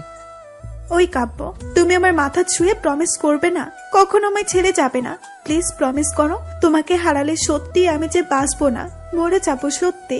প্লিজ প্রমিস করো, নয়তো ছুরিটা গলায় চালিয়ে দিব। প্লিজ এভাবে বলবে না। তুমি যে আমার ভালোবাসা, তুমি যে আমার জীবনের একটা অংশ। এই যে তোমার মাথা ছুঁয়ে প্রমিস করছি, জীবনে কখনো কোনোদিন তোমায় ছেড়ে যাব না। তুমি যে আমার ভালোবাসা, তুমি যে আমার জীবনের একটি অংশ। প্লিজ মরার কথা বলবে না আর। আমি কাকে নিয়ে বাঁচবো? আচ্ছা কাব্য, তোমাকে একটা কথা বলি, রাগ করবে না তো? কি বলবে বলো। আমায় একটা পাপ্পি দিবে? আচ্ছা কাছে এসো। কাছে আসার কথা শুনে সাথী এতটা কাছে এসে পড়লো যে সাথীর নিঃশ্বাস আমার মুখে পড়ছে। আমার ইচ্ছে করছে না, তবুও নিজের অজান্তেই সাথীর কপালে একটা ভালোবাসার স্পর্শ এঁকে দিলাম। এদিকে সাথী আমাকে ধাক্কা দিয়ে বিছানায় ফেলে দিল। তারপর আর কিছু মনে নেই, তবে কে যেন দরজাটা চাপিয়ে দিল। হঠাৎ বিছানাটা কাঁপছে। চোখ খুলতেই দেখি ফোন এসেছে। ফোনের স্ক্রিনের দিকে তাকাতেই দেখি হিটলারটার ফোন। আমি ভয়ে ভয়ে ফোন তুলতে ওপাশ থেকে বলতে লাগলো, কখন থেকে ফোন দিচ্ছি, ফোন ধরার কোনো নাম নেই। কয়টা বাজে, এখনো ঘুমাচ্ছিস? তাড়াতাড়ি এসে গেট খুলে দিয়ে যা। হে আল্লাহ, কাম সারছে। সাথী এখন আমার বুকেই শুয়ে আছে। এত সকালে বাসায় সাথীকে দেখলে আমাকে কুরবানি করবে। মাথা কাজ করছে না। এই সাথী আর কত ঘুমাবে? এবার উঠো। বাবু, আর একটু ঘুমাই। উঠবা তুমি? তাড়াতাড়ি ওঠো। তারপর সাথী চোখ কসলিয়ে কসলিয়ে উঠে বলল, কি হয়েছে? বাবা এসেছে, বাহিরে দাঁড়িয়ে আছে। কুরবানি করবে আজ আমাদের। এখন কি হবে? যা হবার হবে। বুক থেকে সরো, শাড়িটা পরে নাও। তারপর সাথী শাড়িটা ঠিক করে রুমের বাহিরে এলো। আমি ভয়ে ভয়ে বাসায় গেট খুলতেই বাবা বলল, গেট খুলতে এত সময় লাগে? আর ওই মেয়ে এখানে কেন কেন এসেছে এত সকালে? আমি ঠিক কি বলবো ভেবে পাচ্ছি না, খুব ভয় হচ্ছে। পাশ থেকে তখন হঠাৎ মীরা বলতে লাগলো, বাবার সাথে আমার বান্ধবী এদিক দিয়ে যাচ্ছিল আর আমাকে ফোন দিলে আমি আসতে বলি। বাসায় আসার পর দেখি কাব্য আর সাথে পূর্ব পরিচিত। ও আচ্ছা, সাথীমা তুমি কিছু মনে করো না, কাব্য বাবার এমনই, সবকিছু সন্দেহের চোখে দেখে। আন্টি, আমি কিছু মনে করিনি, আমার আজ তারা আছে। এখন তাহলে উঠি, অন্যদিন আবার আসবো। সাথী কথাটা বলে চলে গেল। সাথী চলে গেলে মীরাকে ছোট্ট করে একটা ধন্যবাদ দিলাম। মীরা করুণ দৃষ্টিতে আমার দিকে তাকালো। এদিকে মীরার কলেজে ক্লাস শুরু হয়েছে। এতদিন কাজে ব্যস্ত এবং নতুন বউ ছিল, তাই যাওয়া হয়নি। তারপর আব্বু মীরাকে কলেজে দিয়ে আসতে বলল। বাবার কথা মতো মীরাকে কলেজে নিয়ে যাবার জন্য বের হলেই সাথী ফোন দেয়, জিজ্ঞাসা করে, কাব্য বাবু কোথায় তুমি? এই তো আব্বু মীরাকে কলেজে নিয়ে যেতে বলল, তাই দিয়ে আসতে বের হলাম। আচ্ছা, তোমার যাওয়ার কোনো প্রয়োজন নেই, মীরাকে গাড়ি দিয়ে কলেজে পাঠিয়ে দাও। আমি সাথীর কথা মতো তাই করলাম। তারপর দুপুরে বসে আছি, তখন হঠাৎ মীরার নাম্বার থেকে ফোন আসলো। আমি ফোনটা ধরতেই ওপাশ থেকে অপরিচিত কণ্ঠে কেউ একজন বলল, এক্সকিউজ মি, ফোনটা যার তিনি দুর্ঘটনায় মারা গেছেন, লাস্ট ডায়ালে আপনার নাম্বারটা ছিল, এজন্য আপনাকে কল দিলাম। প্লিজ মেয়েটি যদি আপনার পরিচিত হয়ে থাকে তাহলে চট্টগ্রাম মেডিকেল কলেজ হাসপাতালে আসুন। কথাটা শুনে কিছুক্ষণের জন্য আমি পাথর হয়ে গিয়েছিলাম। কি থেকে কি হয়ে গেল কিছুই বুঝলাম না। সাথে সাথে হসপিটালে গিয়ে দেখি লাশের মাথাটা কেমন যেন থেতলে গেছে, নাক দিয়ে রক্ত বের হয়ে আছে, মুখটা অনেক মায়াবী লাগছে। আজ কেন জানি আমার বুকটা ফেটে কান্না আসছে। কিন্তু কেন? আজ তো আমার সুখের দিন, আমার পথের কাঁটা দুনিয়া থেকে বিদায় নিয়েছে। তবে কেন এত কষ্ট হচ্ছে? মনে হচ্ছে প্রাণটা দেহ থেকে বের হয়ে যাচ্ছে। হে আল্লাহ, ভালোবাসা পাওয়ার জন্য নিজের স্ত্রীকে খুন করে ফেললাম। তার কিছুক্ষণ পর বাবা মা আসলো, তারাও কাঁদছে। বাবা সবচেয়ে বেশি কাঁদছে। তারপর মীরাকে হাসপাতাল থেকে বাসায় নিয়ে আসা হলো। আজ মীরার দাফন। আমি মীরার লাশটা কাঁধে নিয়েছি। মনে হচ্ছে কলিজাতে কেউ ছুরি চালিয়ে দিয়েছে। দূরে সাথীকে দাঁড়িয়ে থাকতে দেখলাম, সাথীও আজ কাঁদছে। আকাশ বাতাস আজ কাঁদছে মনে হচ্ছে। তারপর মীরাকে দাফন করে কিছুক্ষণ কবরের পাশে দাঁড়িয়ে থেকে চলে আসলাম। তারপর সাথী আমাকে নির্জনে ডেকে নিয়ে অনেক কান্না করলো, ক্ষমাও চাইলো। সরাসরি আমার পায়ে পড়ে বলতে লাগলো, কাব্য, আমাদের ভালোবাসার জন্য একটা নিষ্পাপ জীবনকে হত্যা করে ফেললাম। আমি সাথীকে সান্ত্বনা দেওয়ার জন্য বললাম, তুমি কিছু অন্যায় করনি, যদিও বা করে থাকো সব তোমার ভালোবাসাকে পাওয়ার জন্য। তারপর সাথী চলে গেল। আমার মনে হচ্ছে মীরার ছায়া মনে হয় প্রতিনিয়ত আমার পাশে ঘুরে। কেমন যেন উদাসীন উদাসীন লাগছে। আজকে ভাবলাম সাথীর কাছে যাই, এভাবে আর পারছি না। আজ রাতটা সাথীর সাথে থাকবো। সাথীকে ফোন দিয়ে পেলাম না, এই জন্য সরাসরি বাসায় চলে গেলাম। বাসায় গিয়ে দেখি দরজা খোলা। আমি সরাসরি সাথীর রুমে চলে গেলাম। হঠাৎ সাথীর রুমের কাছে যেতেই দরজার ভেতর থেকে পুরুষ কণ্ঠের আওয়াজ শুনলাম। আমি ভেতরে কি হচ্ছে তা দেখার জন্য জানালার পর্দা সরিয়ে রুমের ভেতরে তাকাতেই চমকে উঠলাম। এটা কি হচ্ছে? সাথী আর তার ভাই রথক্রিয়ায় ব্যস্ত। তারপর হঠাৎ সাথী আর সাথীর ভাই যা বলল তা শোনার জন্য আমি একেবারেই অপ্রস্তুত ছিলাম। তাদের কথোপকথন, বাবু কতদিন ধরে আদর করো না, প্লিজ আর একটু কাছে আসো। মা আমার বাবুটা কি হট। সজীব, যাকে সাথী ভাই হিসেবে চিনতাম। ইস, আমার বুঝি লজ্জা করে না? ও মা, তাই বুঝি? কোথায় লজ্জা করে? কথাটা বলে সজীব সাথীকে কিস করতে লাগলো আর বলতে লাগলো, বাসরাতে কে আগে জড়িয়ে ধরেছিল? আর আমরা তো স্বামী স্ত্রী, আর স্বামী স্ত্রীর মাঝে কিসের লজ্জা? পৃথিবীর সবাই জানে আমরা ভাই বোন, তবে আমরা দুজন ছাড়া। কথাটা বলে সাথীর ঠোঁট জোড়ার সাথে সজীবের ঠোঁট জোড়া আবারও মিলিয়ে দিল। এদিকে এসব দৃশ্য দেখে আমার পায়ের তলার মাটি সরে যাচ্ছে, চোখ দিয়ে অঝরে পানি ঝরছে, যার জন্য আমার নিষ্পাপ বউকে হারালাম। মন চাইছে কাল নাগিনীকে খুন করি। এখন মীরার মুখটা এখন বারবার চোখের সামনে ভেসে উঠছে আমার। ওগো শুনছো, আমাদের প্ল্যান সাকসেসফুল হওয়ার পথে। আমাদের পথের কাটা মীরাকে গাড়ি চাপা দিয়ে মেরে ফেলেছি।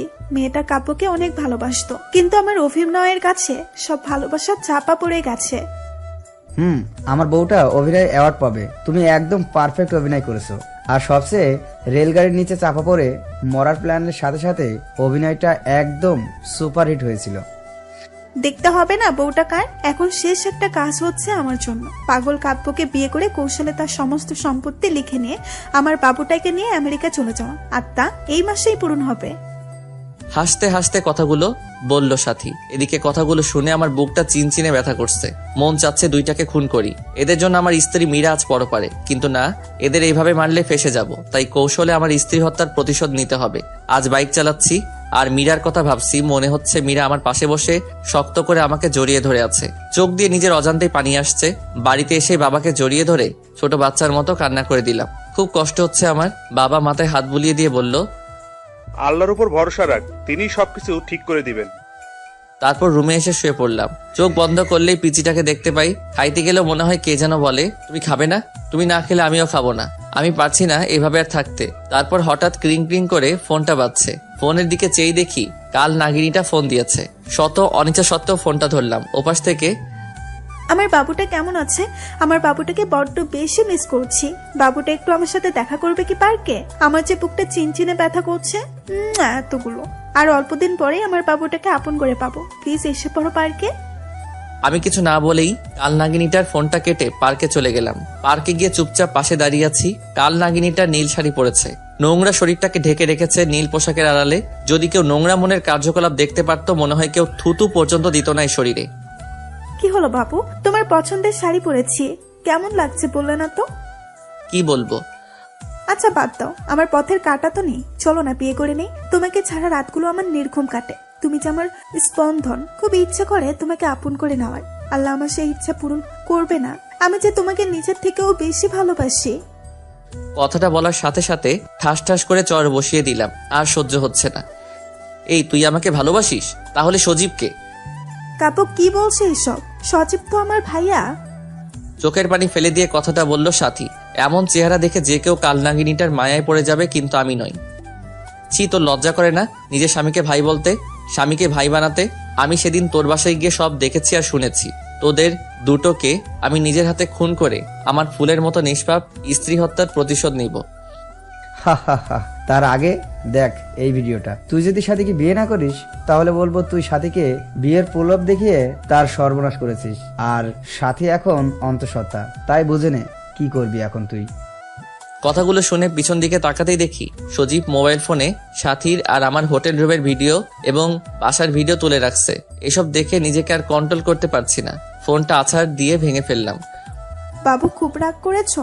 এমন হাজারো ভিডিও আছে। আচ্ছা বাবু রাগ করে না। আগামী সপ্তাহে আমাদের বিয়ে। তুমি কাজে অফিসে চলে এসো, নয়তো থানাতে পাঠাবো বাসর করতে।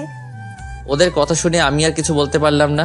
এসব আমার পাপের ফল। তাই এখান থেকে বাসায় চলে আসলাম। বাসায় এসে মীরার ছবিটা বুকে নিয়ে কান্না করতেই ঘুমিয়ে গেলাম। পরের দিন সকালবেলা টেলিভিশন অন করতেই আমি যা দেখলাম তা দেখার জন্য আমি মোটেও প্রস্তুত ছিলাম না। কারণ খবরে দেখলাম গতকাল রোড অ্যাক্সিডেন্টে সজীব আর সাথী দুজনেই মারা গিয়েছে। মনে মনে ভাবলাম আল্লাহ তাআলার বিচার সবচেয়ে বড় বিচার, যার হাত থেকে কারো রেহাই নেই। পরের দিন মীরার পছন্দের নীল শার্টটা বের করার সময় আলমারি খুলে একটা ডায়েরি পেলাম। ডায়েরিটা হাতে নিয়েই বুঝতে পারলাম এটা মীরার লেখা ডায়েরি। না পড়া সেই ডায়েরিটার প্রথম পাতা উল্টাতেই নীল কালিতে লিখে দেখলাম, গতকাল আমার বাসর রাত ছিল। বাসর রাত সব নারীর জীবনে শ্রেষ্ঠ একটি রাত থাকে, কিন্তু আমার বাসরাতে স্বামীর হাতের স্পর্শে ঠোঁটের রক্ত ঝরিয়েছি। মা বাবাকে হারিয়ে ভেবেছিলাম স্বামীর পায়ের নিচেই বাকি জীবনটা কাটিয়ে দেব, কিন্তু আল্লাহ যার কপালে সুখ রাখে না সে কিভাবে সুখী হবে? প্রতিদিন মাঝরাতে সবাই যখন ঘুমিয়ে থাকতো আমি অভাগী একা একা ঘুম থেকে উঠে পড়তাম। আল্লাহর কাছে মাঝরাতে স্বামীকে চেয়ে কান্না করতাম। যেদিন আমার স্বামীর সাথে আমার প্রথম যৌন সংগ্রাম হলো সেদিন সব কষ্ট ভুলে গেছিলাম। মনে মনে আল্লাহর দরবারে লক্ষ কোটি শুকরিয়া জানিয়েছিলাম আল্লাহ তাআলা আমার বরকে আমার করে দিয়েছে। কিন্তু পরের দিন যখন আমার স্বামী জন্ম নিয়ন্ত্রণ পিল নিয়ে এসে আমাকে খেতে বলে, মুহূর্তে আমার পৃথিবীটা ওলট পালট হয়ে যায়। আমার স্বামী বাধ্য করে আমাকে জন্ম নিয়ন্ত্রণ পিল খাওয়ার। আমি আল্লাহর কাছে কত কেঁদেছি সন্তানটাকে গর্ভধারণ করার জন্য, কিন্তু খুব কষ্ট হতো, বুকের ভেতরটা ফেটে কান্না আসতো যখন দেখলাম আমার স্বামী সাথী নামে মেয়েটার সাথে অবৈধ কাজ করে, আর নিজে যখন তাদের কুকর্ম ঢেকে রাখার জন্য দরজা টেনে দেয়। বাবাকে বলি যে সাথী আমার ফ্রেন্ড, নিজের স্বামীকে বাঁচাতে নিজের ভালোবাসার অধিকার বিসর্জন দিয়েছি। সবচেয়ে বেশি কষ্ট লেগেছে সেদিন যেদিন শুনেছি আমাকে মারার জন্য আমার স্বামী আর সাথী প্ল্যান করেছে। সব জেনেও মনকে এ বলে সান্ত্বনা দিয়েছি যে কাব্য যদি আমার জীবনের বিনিময়ে সুখী হয় তাহলেই আমি সার্থক। ডায়েরিটা পড়ে আমি আর নিজেকে ঠিক রাখতে পারলাম না। আমি পিছন দিকে তাকাতেই দেখি মীরা আমার পাশে দাঁড়িয়ে কান্না করছে। এই মীরা, কাঁদছো কেন? আমি তোমাকে কষ্ট দিয়েছি, তার ফল ভোগ করছি। এই কাব্য, কি হয়েছে তোর? কার সাথে কথা বলছিলি? আম্মু, কথা বলো না, দেখো না মীরা কান্না করছে। আম্মু, আমি ওকে খুব কষ্ট দিয়েছি। কোথায় মীরা? আর তুই কেন মীরাকে কষ্ট দিতে যাবি? তারপর আমার আর কিছুই মনে নেই। পরের দিন মা বাবা আমাকে হসপিটালে নিয়ে গেল। এখন আমার কোনো চিন্তা নেই, কারণ আমি এখন মীরাকে সাথে নিয়েই ঘুমাই। শালার ডাক্তার নাকি বলে আমি পাগল হয়ে গেছি। শালার পড়ালেখা করে নিজে পাগল হয়েছে, এখন আমাকে পাগল বলে কত বড় সাহস। আরেকবার যখন পাগল বলছে তখন গলা ধাক্কা দিয়ে ফেলে দিয়েছি। তারপর আমাকে জোর করে একটা রুমে আঁকড়ে রেখেছে। এখন রুমে শুধু আমি আর মীরা। তারপর আমি একটা নার্সকে জিজ্ঞাসা করলাম, আমি এখন কোথায়? আপনি এখন পাবনায় আছেন আপনার বউ মীরার সাথে। কথাটা বলে একটা কিসের যেন ইনজেকশন আমাকে দিয়ে দিল। তারপর আমি হারিয়ে গেলাম ঘুমের রাজ্যে। সকালবেলা ঘুম থেকে উঠে দেখি মীরা আমার দিকে চেয়ে চেয়ে হাসছে, সাথে বাবা মাও আসছে। তারপর আমি বাবাকে বললাম, বাবা, আমার এখানে থাকতে ভালো লাগে না, আমাকে তোমাদের সাথে নিয়ে চলো, সাথে তোমাদের বৌমা মীরাকেও নিয়ে চলো। কিন্তু আম্মু আব্বু কেউ কোনো কথা বলছে না, শুধু কাঁদছে। তাই আমি আবারও প্রশ্ন করলাম, ও বাবা, তোমরা কাঁদছো কেন? আমাকে এখান থেকে নিয়ে যাবে না? জানো বাবা, এখানে কেউ আমার সাথে কথা বলে না, শুধু মীরা ছাড়া। এখানে শুধু মীরা আমার সাথে কথা বলে, আর কেউ না। ও বাবা, আমাকে নিয়ে চলো না, আমি থাকবো না এখানে।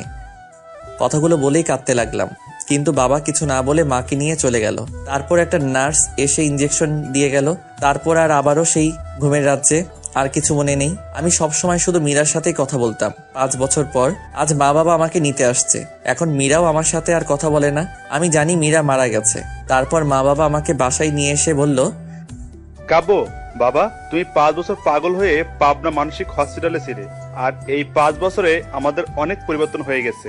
আমরা আজ নিঃস্ব, ব্যবসাতে ক্ষতি হয়েছে, ব্যাংকের লোক ঋণের পরিশোধ করতে বাড়িটাও বিক্রি করে দিয়েছি, এখন এই বাসাতে ভাড়া আছি। বাবার কথাগুলো শুনে আমার নিজের অজান্তেই চোখের কোণে পানি চলে আসলো। আমার বাবা এই বয়সে মানুষের অফিসে কাজ করে। তারপর আমি মনে মনে ভাবলাম, আমার কোনো না কোনো একটা জব করতেই হবে। যেই ভাবা সেই কাজ। কয়েক জায়গায় আবেদন করলাম, সাথে একটা প্রাইভেট প্রতিষ্ঠানে শিক্ষকতা করার জন্য আবেদন করলাম। সপ্তাহখানেক পর নোটিশ আসলো, সেই প্রতিষ্ঠানে আমাকে জয়েন করতে বলেছে। আর এইভাবে দিনগুলো ভালোই কাটছিল। কিন্তু প্রতি রাতেই মীরার স্মৃতিগুলো আমাকে ঘুমাতে দেয় না। মীরার সেই দুষ্টামিগুলো আজও আমাকে কাঁদায়। প্রতি রাতে আমি মীরার ছবি বুকে নিয়ে ঘুমাই। খুব কষ্ট হয়। মাঝরাতে মোনাজাতে শুধু একটা কথাই বলি, আল্লাহ আমার স্ত্রীকে ভালো রেখো। এদিকে একদিন আমি স্কুলে একটা বাচ্চাকে দেখে খুব অবাক হয়ে গেলাম। কি সুন্দর করে হাসে, ঠিক মীরার মতো। কি মায়াবী চাহনি, মনে হচ্ছে এই যেন মীরার প্রতিচ্ছবি তার মাঝে দেখতে পাচ্ছি। তারপর আমি মেয়েটাকে ডাক দিয়ে বললাম, তোমার নাম কি মামনি? আসসালামু আলাইকুম। ওয়ালাইকুম আসসালাম। উত্তরটা দিয়ে মনে মনে ভাবতে লাগলাম, এতটুকু একটা বাচ্চা মেয়ে হাই হ্যালো না বলে সালাম দিল। আপনি কি জানেন না কার সাথে কথা বলতে হলে সালাম দিতে হয়? আর আমার নাম তাসমিয়া করিমা রাইসা। নামটা শুনে বুকটা কেমন যেন কেঁপে উঠল। আচ্ছা, আপনি আমাদের নতুন টিচার? হ্যাঁ মামনি, আমি তোমাদের নতুন টিচার।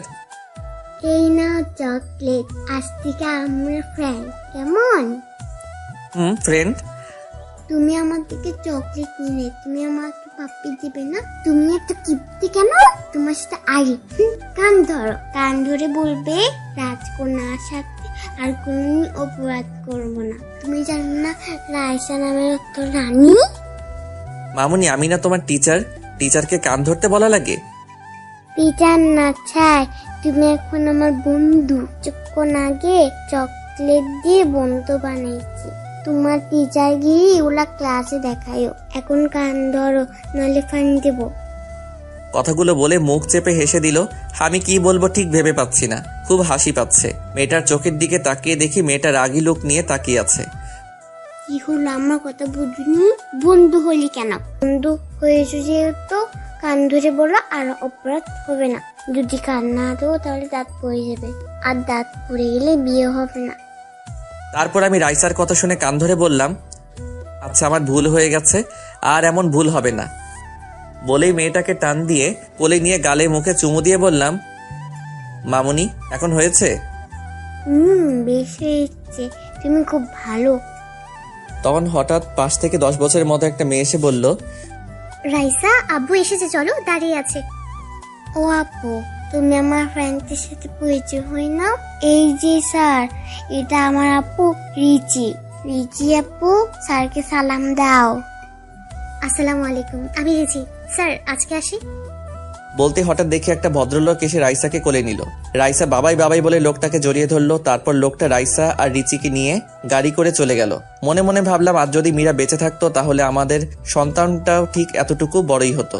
তখন নিজের অজান্তেই চোখের পাতাটা ভিজে উঠল, আর সাথে সাথেই মীরার চাঁদ মুখটা ভেসে উঠছে স্মৃতিপটে। এদিকে বাসায় এসে দেখি বাবা অসুস্থ। তারপর বাবাকে নিয়ে হসপিটালে গেলাম। ডাক্তারের রুমে গিয়ে স্কুলের সেই ভদ্রলোকটাকে দেখলাম কেমন বিচলিত ভঙ্গিতে বসে আছে। তারপর ডাক্তার লোকটিকে বলল, রফিক সাহেব, যদি ও নেগেটিভ রক্ত না পাওয়া যায় 4 ঘন্টার ভেতর, তাহলে আপনার মেয়েকে বাঁচানো সম্ভব না। এদিকে আমি একজন ডাক্তারকে নিয়ে বাবাকে দেখালাম। ডাক্তার বলল, তেমন কিছু না, হয়নি, শুধু প্রেশারটা একটু বেড়েছে।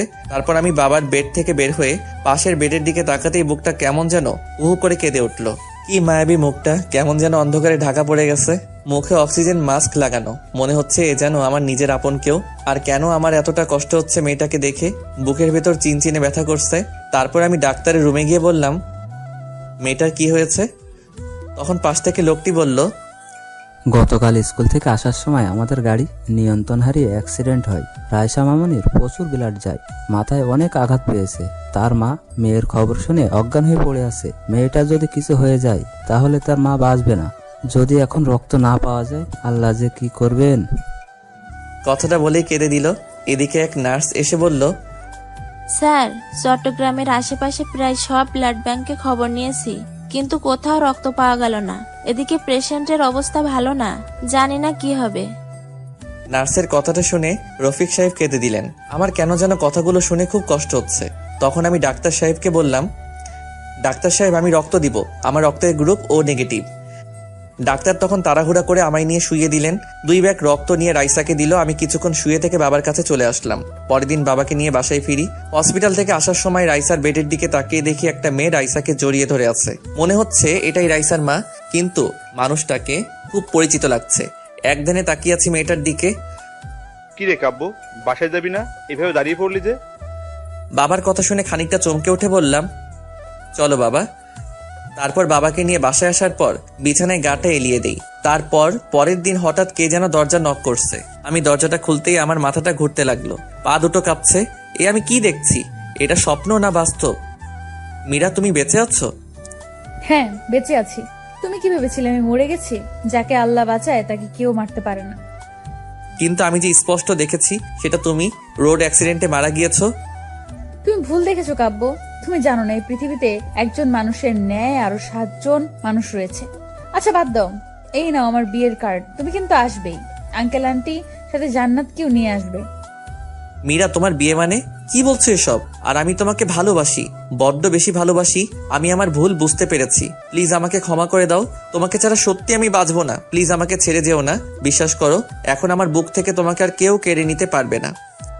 কান্না করতে করতে কথাগুলো বললাম। চোখ থেকে তখন টুপটুপ করে পানি পড়ছে। নিজের অজান্তেই তখন মীরার হাতটা আমি ধরে ফেললাম, কিন্তু মীরা ঠাস ঠাস করে চর বসিয়ে দিল আমার গালে। তারপর হঠাৎ কি যেন পড়ায় শব্দে আমার ঘুমটা ভেঙে যায়। উঠে ফ্লোরের দিকে চেয়ে দেখি বুক থেকে মীরার ছবিটা পড়ে ভেঙে গিয়েছে। তার মানে এতক্ষণ যা দেখলাম সব স্বপ্ন ছিল। গলাটা শুকিয়ে গেছে। টেবিল থেকে এক গ্লাস পানি খেয়ে এসে বিছানায় ধপ করে বসে পড়লাম। আমি বুঝতে পারলাম আমি মীরাকে নিয়ে বাজে স্বপ্ন দেখেছি। তখন মুহূর্তেই মীরার মুখটা বারবার ভেসে উঠছে। তারপর আবারও ঘুমিয়ে পড়লাম। কয়েকদিন পর স্কুলে গিয়ে দেখি রফিক সাহেব বসে আছে। আমি ওনাকে সালাম দিলাম, আসসালামু আলাইকুম। ওয়ালাইকুম আসসালাম। স্যার, আপনাকে আজ আমাদের বাড়িতে দাওয়াত। সন্ধ্যায় আসবেন কিন্তু। আজ আমাদের রাইসার ৫ম জন্মবার্ষিকী। রফিক সাহেব কথাটা বলে বাড়ির ঠিকানা দিয়ে চলে গেল। এদিকে সন্ধ্যায় আমি রফিক সাহেবের ঠিকানা দেওয়া বাসায় গিয়ে নক দিলাম। নক দেওয়ার কিছুক্ষণ পর একটা কাজের মেয়ে এসে দরজাটা খুলে দিল। বাসাটা খুব সুন্দর করে সাজানো হয়েছে। আমাকে দেখে রাইসা দৌড়ে এসে আমায় জড়িয়ে ধরলো। খুব সুন্দর লাগছে আজ রাইসাকে। তারপর আমি মেয়েটাকে কোলে নিয়ে গালে মুখে চুমু দিয়ে বুকে জড়িয়ে নিলাম। অজানা এক প্রশান্তি মনে হচ্ছে ছুঁয়ে গেল আমার হৃদয়। বাড়িতে প্রায় আমাদের স্কুলের সব টিচারদের দাওয়াত করা হয়েছে। তখন হঠাৎ সিঁড়ি দিয়ে কাউকে নামতে দেখেই আমি থমকে গেলাম। নীল রঙের চশমাটা খুলে মুছে আবার চোখে পড়লাম। বুকের স্পন্দন বেড়ে যাচ্ছে, কারণ এ তো অন্য কেউ না, এটা মীরা। এটা কিভাবে সম্ভব? যাকে নিজ হাতে দাফন করেছি, যার চাঁদ মুখটা এখনো ভেসে ওঠে, কিন্তু মীরা আবার বেঁচে আছে। মীরার দিকে তাকিয়ে পলক ফেলতে পারছি না। নিজের অজান্তেই মীরা নাম ধরে ডাকতে গিয়েই গলাটা কেমন যেন ধরে এলো। তাই অন্যদিকে ঘুরে গেলাম। তখন পাশ থেকে কে যেন বলে উঠল, তানিয়া, তোমার শাস্তে এত লেট হয় কেন? কখন থেকে সবাই অপেক্ষা করছি। কিন্তু আমি কিছু ভাবতে পারছি না। এদিকে রফিক সাহেব মীরার হাত ধরে মীরাকে নামাচ্ছে। মীরার সাথে কয়েকবার আমার চোখাচোখি হয়েছে, কিন্তু কোনো কথা হয়নি। এদিকে কিছুক্ষণ পর রাইসার জন্মদিনের কেক কাটলাম। তার কিছুক্ষণ পর হঠাৎ কাঁধে কারো হাতের স্পর্শ পেলাম। আমি পিছন দিকে তাকাতেই দেখি মীরা। আসসালামু আলাইকুম, আমি তানিয়া রেজওয়ান রফিক। ওয়ালাইকুম আসসালাম, কেমন আছেন? জি ভালো। আমি আপনার কাছে অনেক কৃতজ্ঞ। আপনি আমাদের কলেজের টুকরাকে রক্ত দিয়ে বাঁচিয়েছেন। রাইসার আব্বুর কাছে আপনার কথা শুনেছি। আপনি কি বিয়ে করেছেন? একদিন ম্যাডামকে নিয়ে বেড়াতে আসবেন। মীরার এই প্রশ্নের জবাবে আমি কি বলবো ঠিক বুঝতে পারছি না। এটা আমার মীরা নয়, কিন্তু মনে হচ্ছে এটাই আমার ভালোবাসার মানুষ, আমার স্ত্রী। কিন্তু আমি কিছু ভাবতে পারছি না। বুকটা ফেটে যাচ্ছে। না, এখানে আর থাকা সম্ভব হচ্ছে না আমার। তাই বিদায় নিয়ে চলে আসছি। আসার সময় বাড়ির গেট পর্যন্ত রাইসা আর তার মা এগিয়ে দিয়ে গেল। বাসায় এসে মীরার স্মৃতিগুলো ভাবতে লাগলাম। আমি জানি এটা মীরা নয়, কিন্তু কেন যেন বারবার আমার মন বলছে এটাই মীরা, এটাই আমার পিচ্চি বউ মীরা। তারপর থেকে এখন প্রায় তাদের বাসার নিচে দাঁড়িয়ে থাকি। দেখি প্রতিদিন কোথায় যেন যায় তানিয়া, যাকে আমার মন বলে এটা তানিয়া নয়, মীরা। পরে খবর নিয়ে জানতে পারি মীরা অফিসে যায়। নিজের অফিস আছে, তাই একদিন অফিসে যাওয়ার পথে মীরার গাড়ি আগলে দাঁড়ালাম। গাড়ি দাঁড়া করাতে বললাম, এক্সকিউজ মি, যদি কিছু মনে না করেন পার্কে গিয়ে বসতে পারি? আপনার সাথে কিছু কথা আছে। আচ্ছা চলেন। তারপর একটা পার্কে নিয়ে গিয়ে গাড়ি দাঁড় করালো। তারপর বলল, কিছু বলবেন? আমার যেতে হবে।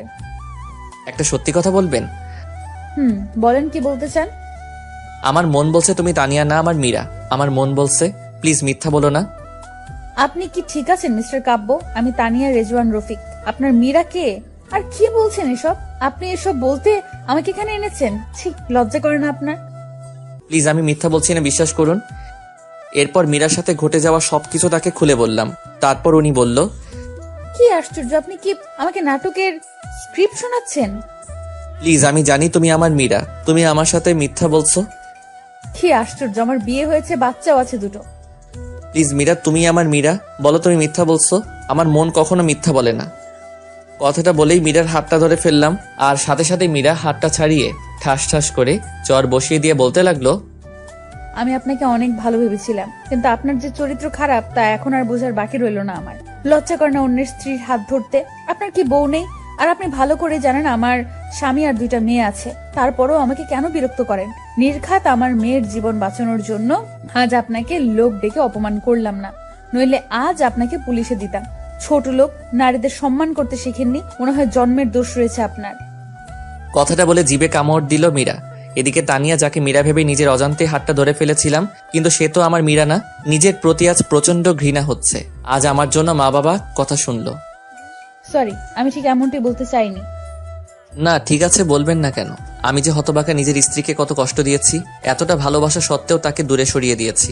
তবে জানেন, এখনো মাঝরাতে উঠে তার জন্য কান্না করি। তার ছবিটা বুকে নিয়ে ঘুমাই, তার ডায়েরিটা বুকে নিয়ে প্রতি রাতে কাঁদি। 5 বছর পাগল হয়ে পাবনায় ছিলাম। জানি না আর কত কষ্ট পাবো? আল্লাহ আরো আমাকে কষ্ট দেন যেন। জানেন, যেদিন আপনাকে দেখছি সেদিন আপনার মন বলছে আপনি আমার মীরা, আমার কলিজার টুকরার মতো। কিন্তু না, সেটা আমারই ভুল। কারো মতো দেখতে বা কথা বলতে পারলেই সে যে আপন কেউ হবে তা তো কথা নয়। ক্ষমা করে দিবেন। ভালো থাকবেন। এই যে ডায়েরিটা, এখানে সব লেখা আছে। আবারও বলছি আপনাকে, আমার স্ত্রী ভেবে ডিস্টার্ব করার জন্য দুঃখিত। খুব বাজে তো আমি, তাই। আচ্ছা, আসি। চোখ দিয়ে অঝরে পানি পড়ছে, আর বাঁচার ইচ্ছে করছে না, বুকটা ফেটে যাচ্ছে। এখন শুধু বারবার মীরার চাঁদ মুখটা ভেসে উঠছে। এদিকে কখন যে আমি মাঝ রাস্তায় এসে পড়েছি জানি না। পিছন থেকে কে যেন আমাকে ডাকছে। আমি পিছন দিকে চেয়েই দেখি তানিয়া হাত দিয়ে ইশারা দিয়ে সরে যেতে বলছে, আর আমি শুধু মুগ্ধ নয়নে তাকিয়ে আছি। এদিকে তানিয়া দৌড়ে আসছে। কি সুন্দর লাগছে, মনে হচ্ছে আমার কলিজার টুকরা মীরা দৌড়ে আসছে আমাকে ভালোবাসার পরম শিহরণে জড়িয়ে নেওয়ার জন্য। হঠাৎ কি যেন ধাক্কা দিয়ে শূন্যে উড়িয়ে ফেলে দিল। পাশ দিয়ে একটা বাস চলে গেল। আমি ধাক্কা খেয়ে রাস্তার একপাশে গড়িয়ে পড়লাম। চোখ দুটো রক্তে বন্ধ হয়ে আসছে, নাক মুখ দিয়ে রক্ত বের হচ্ছে। অনুভব করতে পারছি কেউ বুকের সাথে শক্ত করে জড়িয়ে ধরে আছে আমায়, আর বলছে, ক্ষমা করে দাও আমায়, আমি তোমার মীরা, তোমার কিছুই হবে না, আমাকে ছেড়ে কোথাও যেতে পারো না তুমি। তারপর আর কিছু মনে নেই। অন্যদিকে একদল লোক এসে আমাকে হাসপাতালে নিয়ে যায়। এদিকে মীরাকে আজ পাগল পাগল লাগছে। ফোনটা বের করেই কাব্যর বাবার কাছে ফোন দিয়ে কাঁদতে লাগলো। কিরে মা, কাঁদছিস কেন? বাবা, কাব্য। কাব্য, কি হয়েছে কাব্যর? বাবা, কাব্য অ্যাক্সিডেন্ট করেছে। বাবা, ওকে ছাড়া আমি বাঁচবো না। ওকে বাঁচান বাবা। আমার মেয়েটার কি হবে বাবা? আপনি প্লিজ সদর হাসপাতালে আসেন। এদিকে মীরার মুখে কাব্য বাবার দুর্ঘটনার কথা শুনে তার পায়ের নিচের মাটি সরে গেল। তাড়াতাড়ি তার মাকে ডেকে বলল, কই গো কাব্যর মা, চলো হসপিটালে যেতে হবে, আমাদের কাব্য অ্যাক্সিডেন্ট। কথাটা বলতে গিয়ে গলাটা ধরে গেল। কি হয়েছে আমার বাবার? তোমাকে বলেছিলাম আমার ছেলেটাকে আর কষ্ট দিও না, কিন্তু তোমরা সবাই মিলে আমার ছেলেটাকে প্রতি রাতে কাঁদিয়েছো। এদিকে হসপিটালে এসে দেখে কাব্যকে অপারেশন থিয়েটারে নিয়ে গেছে। মীরা কাঁদছে। রফিক সাহেবও আসছে, মীরাকে বোঝাচ্ছে। মীরা মাকে জড়িয়ে ধরে কাঁদতে কাঁদতে বলল, মা, ও কোনো কথা বলছে না। ওকে ছাড়া সত্যি আমি মরে যাব। ওই আমার নিঃশ্বাস। আমি বাঁচবো না মা কাব্যকে ছাড়া। ওকে চিরদিনের জন্য পাওয়ার জন্য কত কিছুই না করেছি। এখনো প্রতি রাতে তার দেওয়া শেষ অবলম্বন রাইসাকে বুকে নিয়ে বেঁচে আছি। তখন হঠাৎ অপারেশন থিয়েটার থেকে একজন ডাক্তার বেরিয়ে আসতে মীরা দৌড়ে গেল। প্লিজ ডাক্তার, বলেন আমার স্বামী কেমন আছে? ওর কিছু হবে না তো? প্লিজ ডক্টর, চুপ করে থাকবেন না।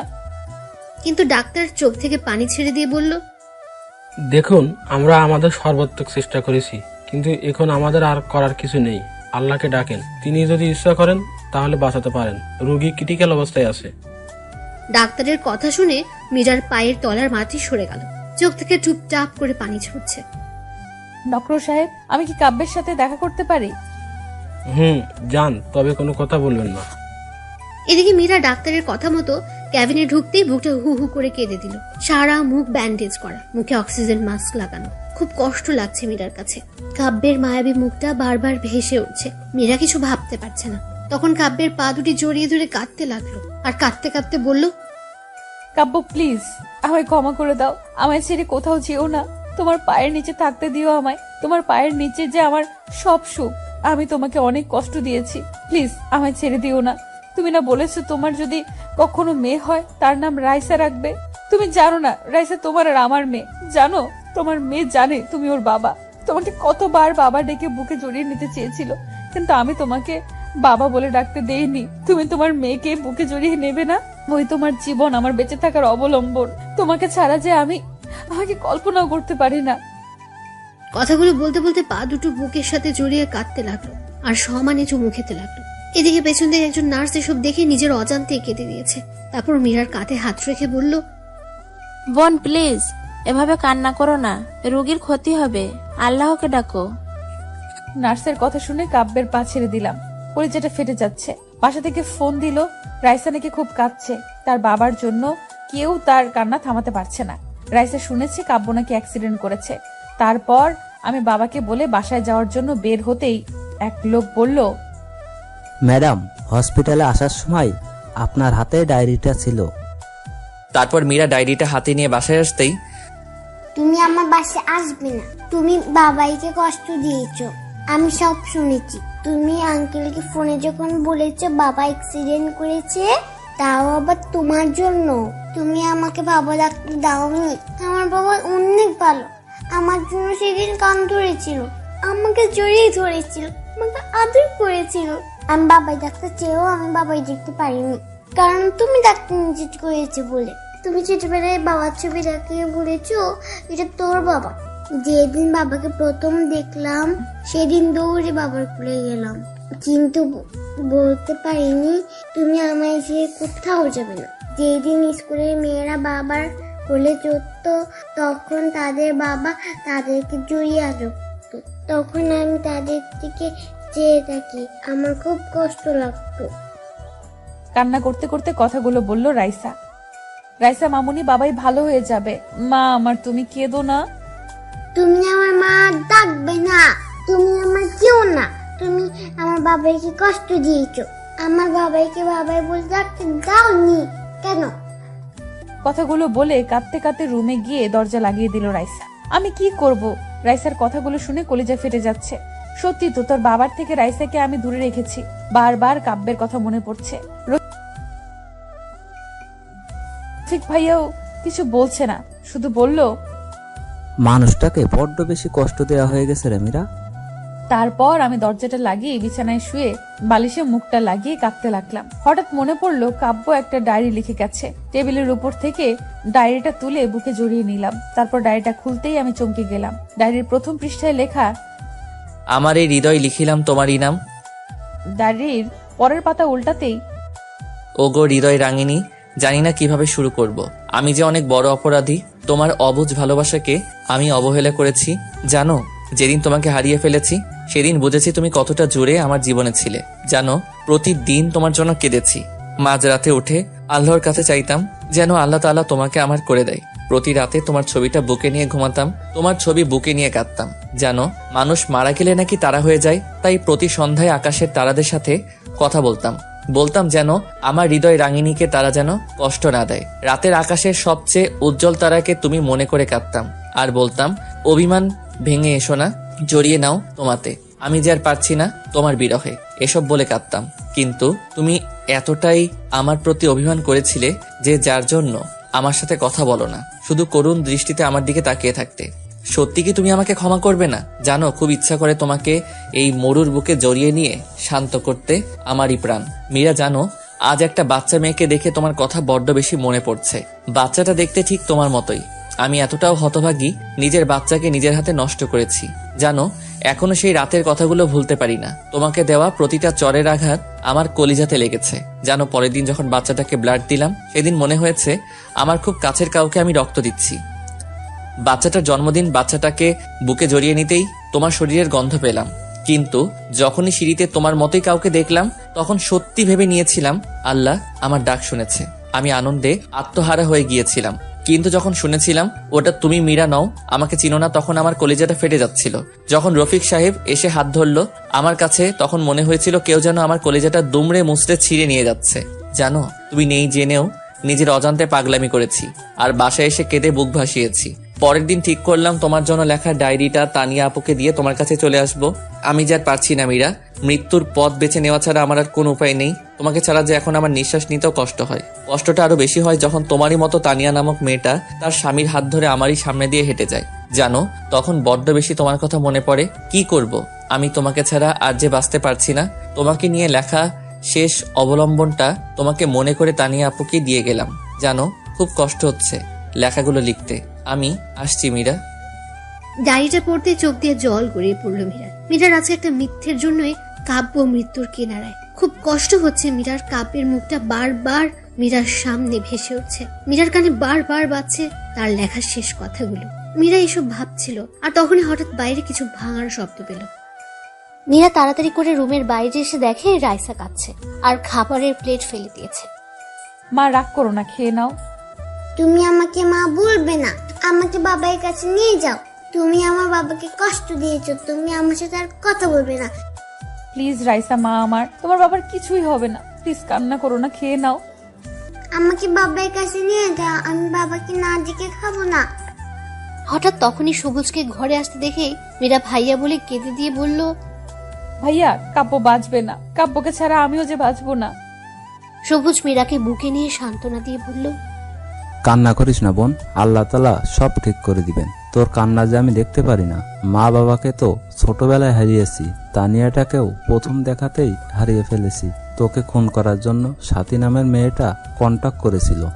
তোকে খুন করতে এসে তোর গলার লকেট দেখেই চিনে ফেলি তুই আমার ছোটবেলায় হারিয়ে যাওয়া বোন মীরা। কিন্তু সে সময় তানিয়াকে গাড়ির নিচে পিস্ট হতে দেখি। তোর চেহারা তানিয়ার মতোই ছিল। তাই যখন দেখলাম তানিয়া রাস্তার পাশে পড়ে আছে, দৌড়ে বুকে টেনে নেই। সন্ত্রাসী ছিলাম, মানুষের রক্ত দেখলে হাসি পাইতো, কিন্তু যখন নিজের বোনের রক্ত আমার শার্ট ভিজে যাচ্ছিল তখন বুঝেছি আপন মানুষের রক্ত শুধু তার শরীর থেকে ঝরে না, আপন মানুষটির কলিজা থেকেও ঝরে। তোকে আর তানিয়াকে পেয়ে অন্ধকার রাস্তা থেকে সরে আসি। তারপর কাব্যর বাবার প্ল্যান অনুযায়ী তানিয়াকে মীরা বানিয়ে কাব্যর বাড়িতে পাঠাই, আর ঋষি পাই তার মাকে। ঋষির বাবা রফিক ভাইয়ার সাথে সব প্ল্যান করি, কিন্তু এজন্য যে কাব্য আজকে মৃত্যুর মুখোমুখি হবে তা জানলে কখনো এতটা মিথ্যার আশ্রয় নিতাম না। এদিকে হঠাৎ রাইসা দৌড়ে এসে মীরাকে জড়িয়ে ধরে বলল, মম চলো না বাবার কাছে, আমার সাথে বাবার কথা বলবে। বাবা তোমাদের সবার সাথে রাগ করে থাকলেও আমার সাথে রাগ করে থাকবে না। বাবাই যেন আমার সাথে রাগ করলে কান ধরে উদ্বোস করতে হবে। তারপর মীরাকে কিছু বলতে দেওয়ার আগে রাইসা মীরাকে জোর করে গাড়িতে তুলে নিয়ে গাড়ি চালাতে বলল। মীরা রাইসাকে নিয়ে হসপিটালে আসতেই রাজের বাবার সাথে দেখা হলো। মারে, কেমন আছিস? বাবা, আমি সত্যি অনেক বড় অপরাধী হয়ে গেলাম। নিজের স্বামীকে কোনো স্ত্রী এতটা কষ্ট দিত না। বাবা, সত্যি কাব্যকে ছাড়া আমি বাঁচবো না। অন্যদিকে রাইসা তার রুমে গিয়েই বলতে লাগলো, বাবাই বাবাই কেমন আছো তুমি? কথা বলবে না আমার সাথে বাবাই? তোমাকে মম কষ্ট দিয়েছে তাই মমের সাথে আমি আর দিয়েছি। ঠিক করেছি না বাবাই? বাবা আমায় জড়িয়ে ধরে আম্মু ডাকবে না? হঠাৎ তখন একটা নার্স এসে বলল, মামনি, এখানে কথা বলা যাবে না। আপনি চুপ করেন তো, আমি আমার বাবার সাথে কথা বলছি। দেখছেন না, কথা বলবেন না একদম, বাবাই রাগ করবে। বাবা জানো মা তোমার জন্য কত কান্না করেছে? তোমাকে আমি ছোটবেলায় দেখেছি মায়ের সাথে একটু ছবিতে। বাবাই স্কুলের ছেলে মেয়েরা তার বাবার সাথে ঘুরে বেড়ায়, তাদের বাবা তাদেরকে চকলেট আইসক্রিম কিনে দেয়। আমি কিচ্ছু চাই না, তুমি কথা বলো বাবাই, তাহলেই হবে। কথা বলছো না কেন? দেখছো না তোমার রাইসটা কাঁদছে? প্লিজ বাবা কথা বলো, আর চুপ করে দেখো না। তোমার এত কিসের বাবাই? আমাকে একটু জড়িয়ে ধরো। মা তোমার জন্য রাতে ঘুমের মধ্যে কান্না করে। দেখো দেখো দাদু ভাইও কাঁদছে। আমি এখনো কিছুই খাইনি, তুমি আমাকে খাইয়ে দেবে না? তুমি আমাকে খাইয়ে না দিলে আমি খাবো না। কথা বলছো না কেন? আমার কষ্ট হচ্ছে বাবাই।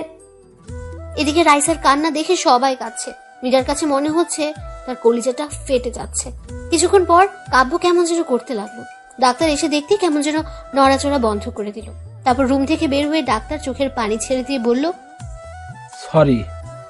কথাটা শুনেই মীরা হসপিটালের ফ্লোরে পড়ে গেল। সরি, আমাদের আর কিছু করার নেই। আপনারা আল্লাহকে ডাকেন, আল্লাহ যদি তাকে স্বয়ং সুস্থ করে দেয়। ডাক্তারের কথাটা শুনেই মীরা হসপিটালের ফ্লোরে পড়ে গেল। তারপর সবাই মীরাকে নিয়ে বেডে শুয়ে দিল। এদিকে সবাই কান্না করছে। রাইসা গিয়ে কাব্যের মাথায় হাত বুলিয়ে দিচ্ছে আর বাবাই বাবাই করে ডাকছে। রাইসার কান্না দেখে সবাই কাঁদছে। কাব্যের স্যালাইড নেওয়াও বন্ধ হয়ে গেছে। হঠাৎ তখনই ডাক্তার এসে কাব্যের মুখ থেকে অক্সিজেন মাস্ক খুলে দিল। তারপর স্যালাইনটাও খুলে দিয়ে বলল, কাব্য আর কোনোদিন ফিরবে না, যা ভেবেছিলাম তাই হলো। এদিকে মীরা ভাবতে পারছে না কাব্য মারা গেছে। সবাই কান্না করছে। মীরা নিস্তব্ধ হয়ে গেছে। রাইসা কাঁদছে আর বলছে, বাবাই ও বাবাই কথা বলো বাবাই, কথা বলবে না আমার সাথে? বাবাই তুমি আর আমাকে পাপ্পি দেবে না? আমার খুব কষ্ট হচ্ছে বাবাই। আল্লাহকে পিচ্ছি বলে আমার চোখের পানি দেখে না।